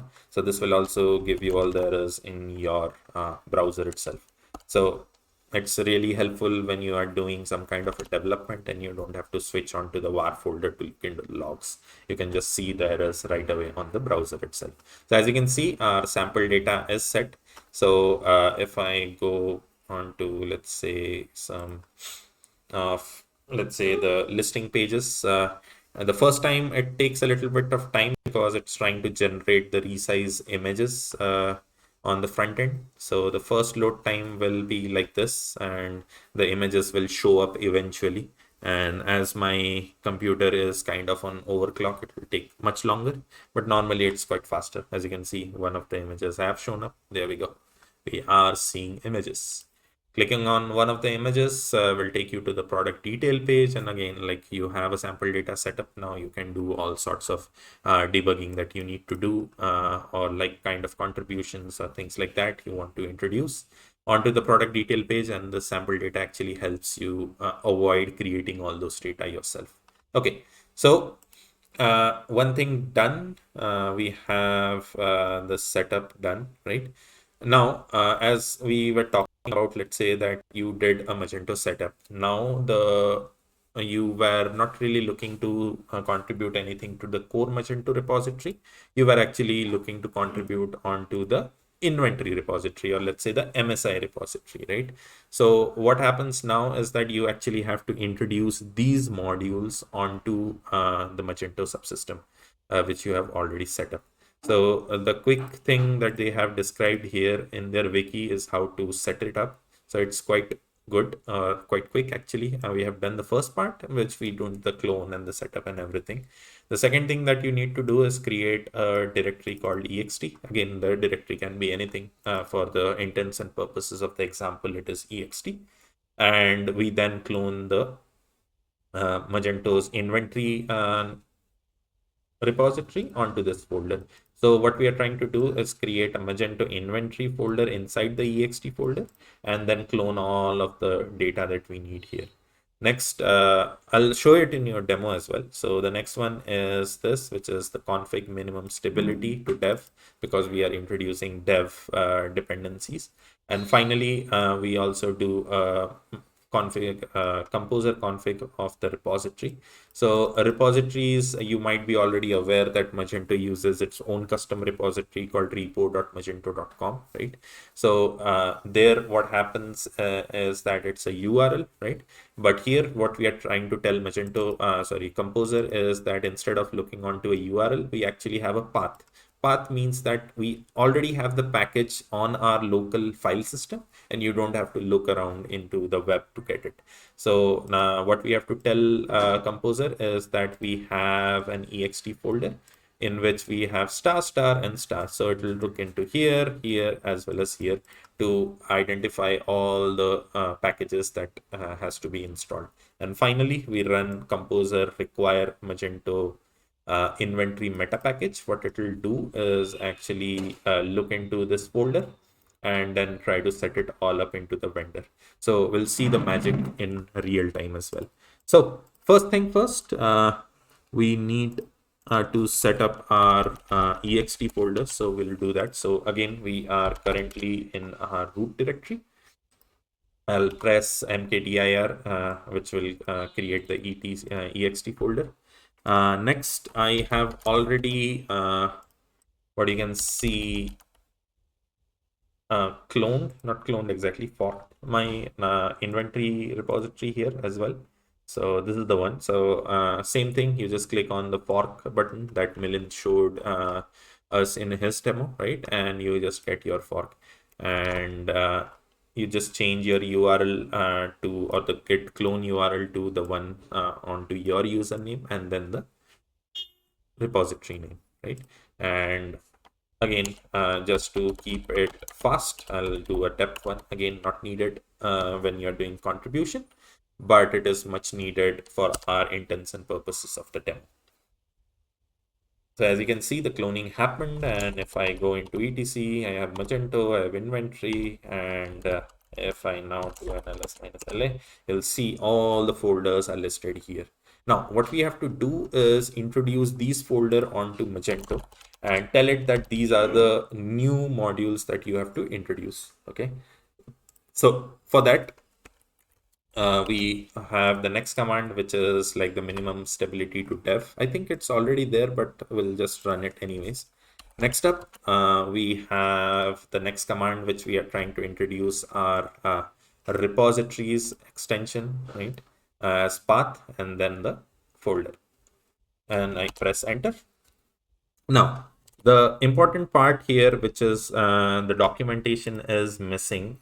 I'll show you what happens. So if I run the setup, what it'll do is actually throw an error. I'll tell you why. So in the meta package right here, the composer.json, you'll see that the star markers are put in for require, which means that it is trying to identify all of those dependencies right from here, and each of these modules actually have their own composer JSON and have their name in front of them. Okay, so the underscore meta package actually has one dependency which is not mentioned here, which is the first one. As you can see, the inventory composer installer, and this is actually not present in this repository. And if I try to run the require meta, where is it? Require inventory meta package, it will actually throw an error saying that this module was not found.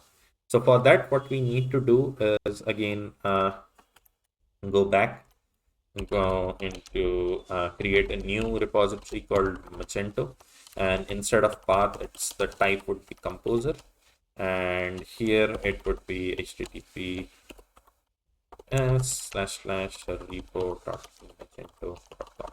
I think everybody is aware of this URL by now.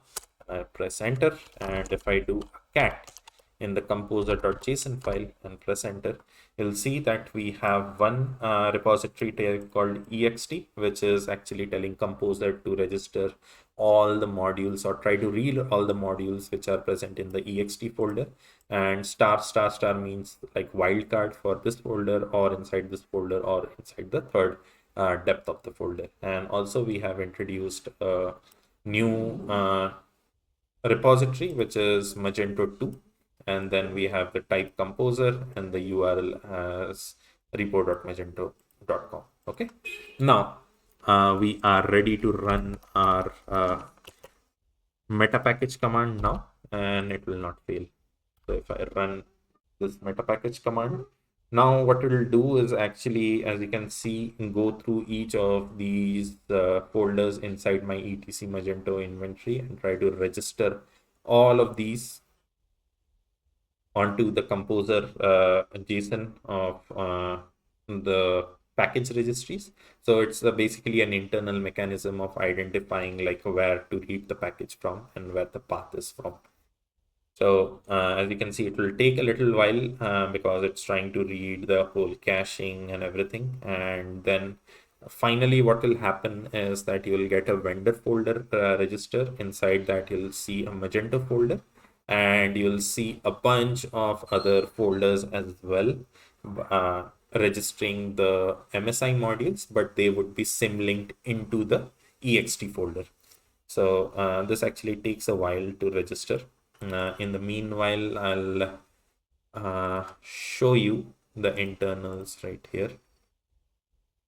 So The third information that I wanted to share is the security package. So here, if you might have noticed, like during the initial setup, we were not asked for a two-factor authentication, which is normally the norm for the 2.4 setups, where you actually have to configure a two-factor authentication just to log in into the admin panel and even on your dev environment. So there is a bypass, of course, that you can disable the two-factor authentication module, but I'll show you another way in which that you can set it up without much hassle.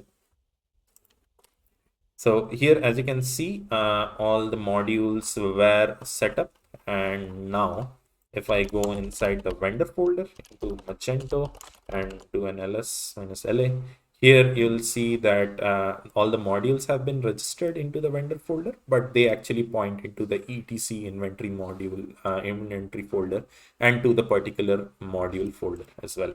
So again, we introduced new modules onto our application. So like we did a setup upgrade last time for our, what you can say, sample data. Same we have to do again in, so that like Magento registers the MSI modules as well. So here again, like it is updating the modules. The MSI modules are getting registered onto the config.php, and also there are certain internal scripts that would be executed to assign a default stock. As you might know, if you have worked with MSI, there is a implementation of stock, and it is actually assigned as default if you are not using multiple stock sources. So that is what is happening behind the scenes. So it will take a little bit of time to register, but I think we will be able to do it quite quickly. So in the meanwhile, do I have anything to share? I think not. So I'll just close these. And here, before I want to show you the store sections. So as you can see, there are no registered modules or options available for the multi-stock. So what happens is that if you have MSI installed, you'll see two more options for inventory, and then you'll see a stock and a source menu, which you can use to configure your sources and stocks. So now as we have registered, we will do a refresh. And hopefully, if everything went according to plan, we will actually see the Magento inventory module also get registered here.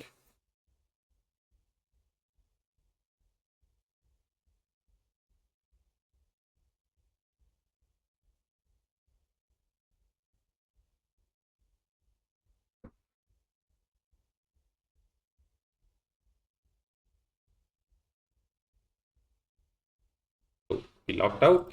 I think the session expired, so we just log in again.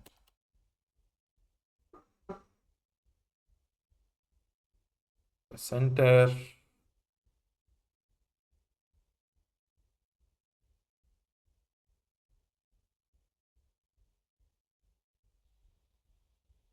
Okay, we get the dashboard and let the loading load. Come on. So now here you'll see that we have a new inventory menu in which we can see the sources and the stock, and then we can do our configurations. So this is again needed to be set up once you are doing some kind of a debugging or like some kind of a contribution or a fix or a feature for the multi-source inventory project. There we go. So we have a default stock allocated, and if I go on to my products, I'll see all the products actually have the default stock allocated to them by the setup script. So this is done by default in Magento. So even if you don't use multi-source setup, it will still have a default stock which gets assigned to your products. As you can see, this shows up right here. Okay, so we come on to the final phases of our setup. So the final one is our security packages. It is going to pretty much be the same thing that we did here, but unfortunately here you won't see any kind of a setup guide. we can follow the same one that we did here. So what we're going to do is do the same setup inside the ext folder, and instead of inventory, we'll have just a name called security package or something like that. Okay. So now if I go here and then, and this is the final part. So I think you will like this. So again, doing a depth equal to 1.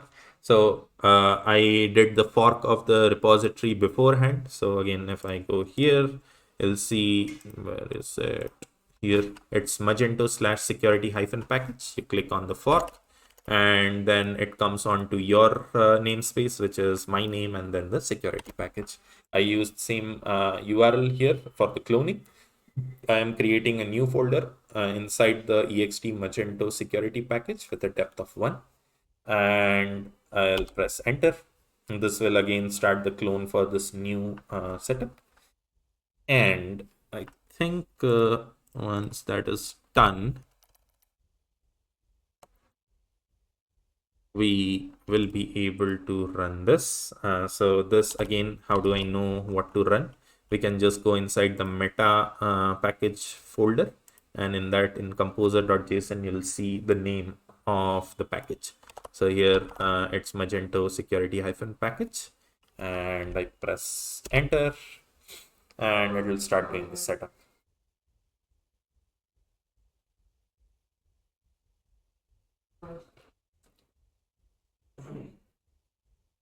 So again, the drill remains the same. We do this, it creates a vendor folder, symlinks inside the vendor folder, Magento folder. And once the setup is done, we just run setup upgrade. So Atish, I think we can skip the setup upgrade part and continue with the PR creation. Okay. I'll stop this and then. It's pretty much the same. I just wanted to share how to bypass like the two-factor authentication, but I can do it after your part. Okay. Okay. So I'll stop sharing my screen, and Milind, you can start sharing yours. Okay, great. Thanks, Satish, for such a detailed demo for setup. I think I went too detailed. And anybody can set up the way they like. This Docker setup is the easiest one we find. You can set up like, you can install PHP using apt and set up your way. Another way, the thing is, this Docker setup by Mark is already have a tutorial course, and it's free. As you can see, its cost is 0. So you can find this course, and I will share you the link here. Anybody interested, you can like go through that demo also for the Docker setup, detailed Docker setup. And the slides and all the demo by Atish will also be available in our YouTube channel. So that is also another thing you can go through anytime. Our last part, the third part, it's raising a PR and fixing the issue that you have assigned in the first step. Okay, so let me close very quickly. First, I would like to say that any contribution, even a small change, is good thing. So even typos or any message, any doc string fix is also a contribution to Magento. For example, I already have an issue that was created, I think, long ago by me.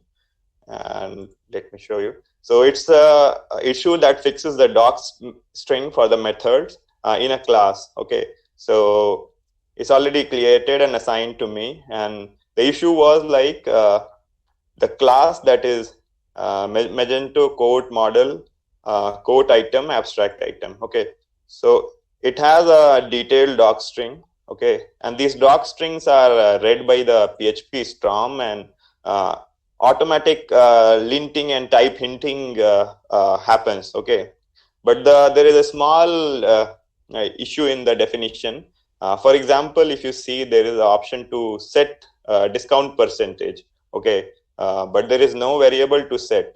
So whenever you will set a discount percentage in your code or anywhere in the in your custom module, it will throw an error that providing a input variable is not allowed.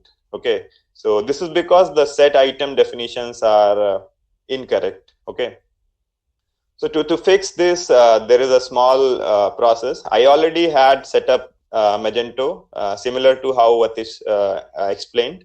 I have the marks as Docker, and inside the Docker, I have already pulled the Magento from GitHub. Okay, and now the next thing is I need to check on which branch I am. Okay, so I am on the doc string branch, but if you are starting with the contribution, you need to you will get the branch that is 2.4-develop. So this is the default branch, okay, on which the latest contribution is happening, and you will, whenever you will get a pull from Git, it will show like this. So the first thing is you need to create a Git branch -b and like doc string fix. Okay, so this will create a new branch, doc string fix. Git checkout -b, and it will create a new branch, doc string fix. Okay, so checkout means I am checking out by creating a new branch. So -b means that. So if you can see that git status, I'm on the docstring fix branch. So now the second part, we were actually discussing where the issue was. The issue was in the app code, Magento, code model, code item. Okay, so let quickly go to that folder. And you can see that in my local pull, there is a code, Magento, and let's go to code, then model, code, item, abstract item. So I'm not using any code editor. I'm simply using the text editor and doing this small change. Okay. So for example, here is the method. I can fix all the methods for the demo, but I'm just fixing a single one.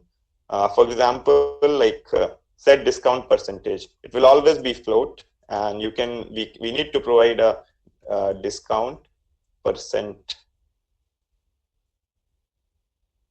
variable. Okay, let me save this file, and if you now check git status, it will show there is a file changed. Okay, so remember that we should only push the code that we changed, not because there will be cases where like your composer JSON file will update, or config.php file will get updated. So remember, only add those files that you actually changed for the contribution or PR. Okay, so git add, and I'm adding by providing the complete URL. Okay, so here you can see that now it has a change, and I need to commit this change.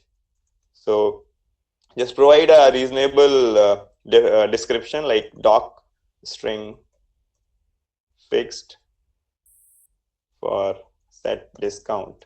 So it's I'm showing a very small for this demo, like I'm just changing a very little bit of thing, and it is fixed. Now I need to push it. Okay, push. Origin is my forked repo. Okay, doc string fix, and I need to provide my complete username and password.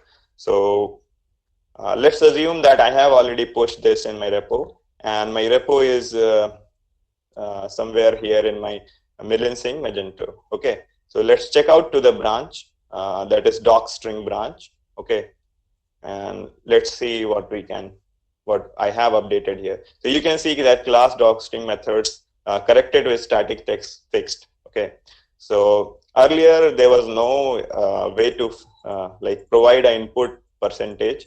Now we can see all set methods have input percentage. Okay, input data, we can provide it to set. So this is the second step. Okay, we need to fix the issue and push it to our new branch in our forked repo. Okay, now the third step. Third step is something that is creating a pull request. Okay, so you can either create a pull request from your forked repo. Okay, or you can go to the Magento repo, that is this one, Magento/Magento 2. Go to pull request, okay, and create a new pull request from here. So, and the thing you need to remember is because by default it allows only same repo branches to get merged into the base or main branch. Okay, that is 2.4 develop, and we can merge branches that are available in the Magento 2 repo. But since we are using the fork mechanism, we need to compare across forks. So compare across fork means my forked repo can be merged into the Magento repo. Okay, and we will be creating a request to allow the maintainers or reviewers to review our code and then allow it to merge. Okay, so for example, let's create a test pull request, or I'm just showing you how to create a pull request. So this is my base repository, that is Magento, and this is my head repository. As you can see, all the contributors and every repository who forked the Magento repo is available here. Okay, so let's choose my repo, that is Milind Singh Magento 2. Okay, and then I need to provide the branch. So as you can see that there is a single commit for this branch. Okay, and files change. You can see the files change which are here available here. Okay, you can see that I have added this input percentage, amount, and all. Okay, and the final step, just actually, because this pull request has already been created, so it's showing option to view pull request. But for example, if I take any other branch,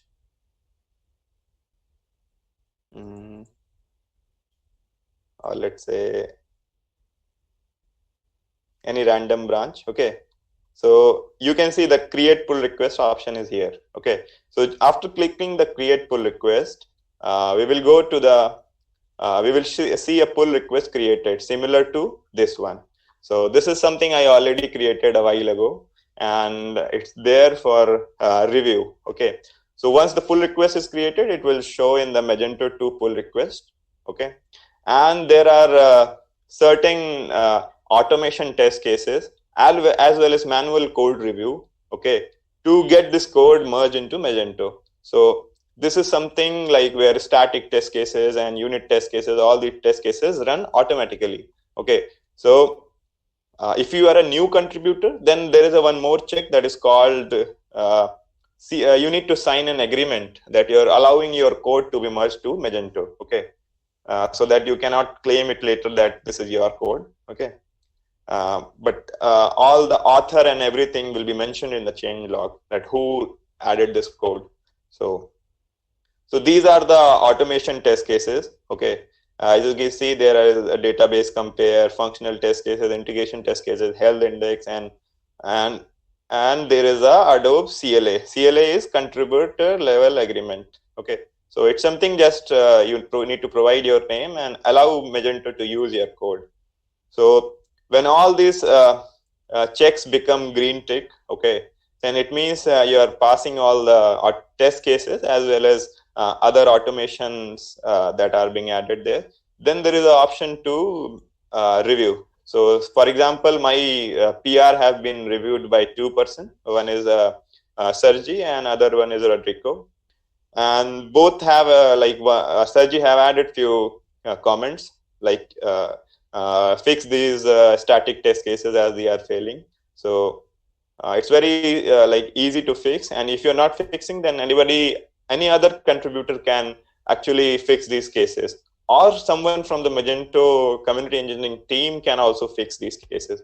So if everything is done, then it will get merged pull request. The maintainer can merge this request, and you can see that this code will be available in the next Magento release. Okay, and here in the change log, you will find your name, and in the contributors here also you'll find your points and your name for this pull request. Okay, so this is the process for creating a pull request.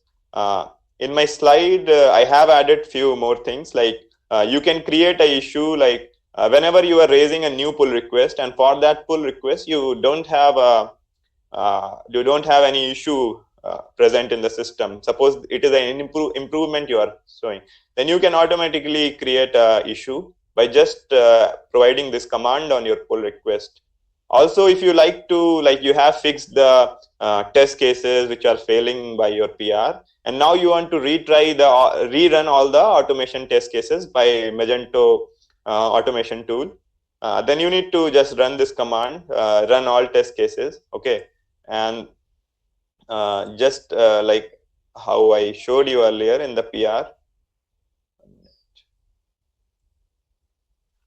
like you have seen that people are trying to run cases. Okay, like Magento run unit test cases, and Magento will run the case.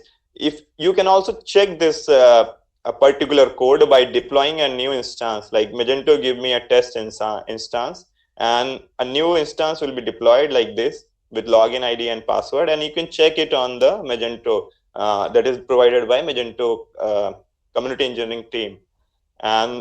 And this PR will be available at that deployed version of the Magento. So it's very easy to test your PR by Magento. You don't need to actually sometimes set up on your local. And the third thing is I have provided all the reference, and the slide URL is very easy, like slides.com Milind/mm-Nagpur. And you can find a lot of links are there, how you can contribute and where you can take help. Like there is Slack channel where you can ask how you can actually contribute.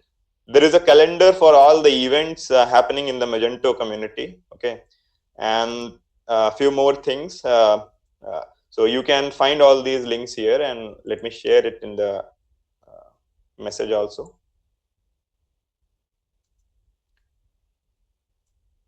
And I already shared a link for giveaways. I'm sharing it again in case anybody missed.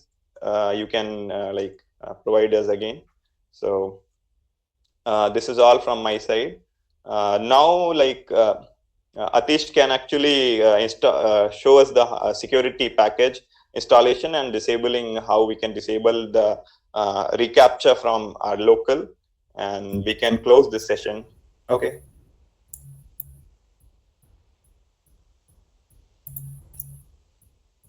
Yeah, thanks, Milind. I'll just share my screen, and I know we have gone overboard with the timing. I'll just need 5 more minutes to show the information, and we should be done with it.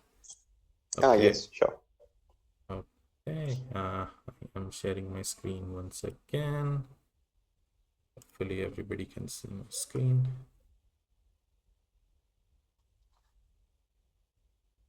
I need to fix this one to pin my presentation. There we go. Okay, so while Milind was explaining how to create an PR, I just ran the setup upgrade. And now what happens is the same scenario will face when you are doing a fresh install with Magento 2.4 as well. So what happens is that, let's say I did a fresh install of Magento 2.4 and I'm trying to log in. This is the first thing that appears, and it will send you email instructions, right? So again, like for us, we are in luck that we have, let's say, our own mail server. So that is our mail catcher or mail hog. So it is, I think, not HTTPS, we have to go HTTP and 8025. And now, as you can see, it actually catches the email that was sent out by Magento. So you can click on this and it will actually guide you to the process of like choosing your two-factor authentication and going to the next step. But the thing is that I hear a lot of like system administrators or developers try to do a fresh install on a global environment. And at that time, sometimes what happens is the server doesn't have an SMTP setup and the mail doesn't shoot out. So what to do then? So there are, and also let's say on your local, the best thing that developers are doing right now is disabling it completely. One sec, I think I need to go full screen.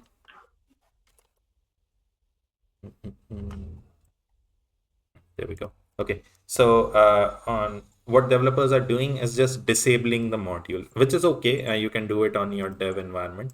But the thing is that sometimes you want to contribute onto this two-factor authentication flow and you want the module to be enabled, right? So what to do then?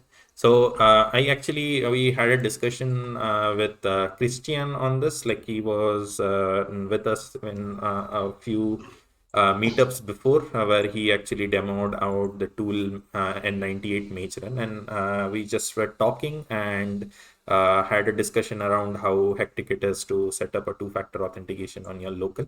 So he actually shared a hack that I would like to share with you as well. So the first thing you need to do is run this command.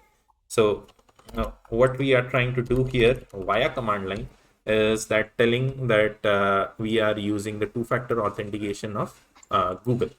So what happens is that this is kind of the step right here, which we are doing to select either Google Authenticator or 2F U2F, which is again a UB key, which is like a pen drive you actually have to put in into your computer. We're not going that route, we are going this route. So we are running this console command right now. Somebody is not on mute. Can you please check? I think I'm hearing a lot of background noise. Okay, thank you. So I'll press enter. And now what happens is that you have Google configured. Okay. So here, if I do a refresh right now, not here, I'll go here, do a refresh. Now what it shows you is a QR code right here, and what it recommends that you actually use the Google Authenticator app to do the setup. But we won't be going this route, at least for a local setup. Never do this on your production or anything like that. But for the local setup, you can actually bypass it. So what we are going to do is we actually need a tool which is known as OAuth tool. So we need to install this. So I'll just exit out of my container, go on to the root folder or the root user of the container and try to install this. So I'm going to do app install. So this is an Ubuntu container. That's why I'm using app install. If you are using like, let's say CentOS, it would be yum install. And I press enter. What it does is looks up for the package and I will say, yes, I want to install it, and the installation is done. So once the installation is done, I go back to my normal user, which is my app user. And here, what I now need to do, as you can see right now, here, it actually generates this kind of a checksum. Okay. So instead of using this checksum, I might want to use something else. So what I'll do is I'll go back and paste this command. So what we are trying to tell is that for the admin user, which is the first argument right now, and the checksum would be admin. Again, this is only for your local setup. Don't do this on production. It's really easy to bypass these kind of things. So this is only for your local setup. So what we are telling is that for the admin user, I would like to the secret to be set as admin, and then press enter. Now, if I do another refresh, now what it will tell the application is the checksum is already set. So if I log out, sorry, let me just log out one more time. We have kept the form idle for a longer period of time. That's why the form key was expired. And now what it will ask you is for the auth code or the two-factor code. So how do you generate that without an app? So we install the OAuth tool, and using that, we'll just run this command. So we are saying that we are using the OAuth tool. This is the argument of the type of authentication Google follows. And then we are passing in the secret, which is admin, which is the second command right here we pass. We press enter and we get a code that is generated. We can copy that and paste it right here, and then click on confirm, and it will actually log me into the admin panel. So this is the quick hack that I wanted to share. Hopefully now everybody who is trying to go use the two-factor authentication but don't want to do all the hassle of setting it up on your app, this is a good bypass that you can use. Thank you. That's all from my end. And sorry again for extending the meetup, I think by half an hour, I think. Yeah. Okay. I think we have all the setup questions answered, if I'm not wrong. Okay, great. Yes, Satish, I think we can close it now, and I don't think there are any questions, right? And we'll be recording, will be available, and we'll be sharing the giveaways on social media, as well as sending an email with the vouchers. Okay. And thank you for joining.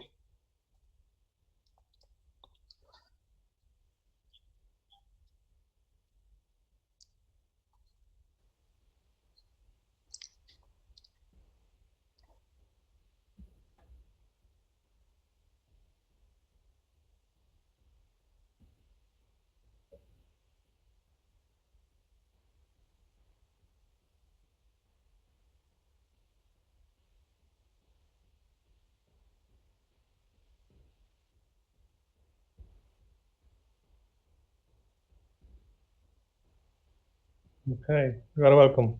And your presentation also was nice, and thank you for this.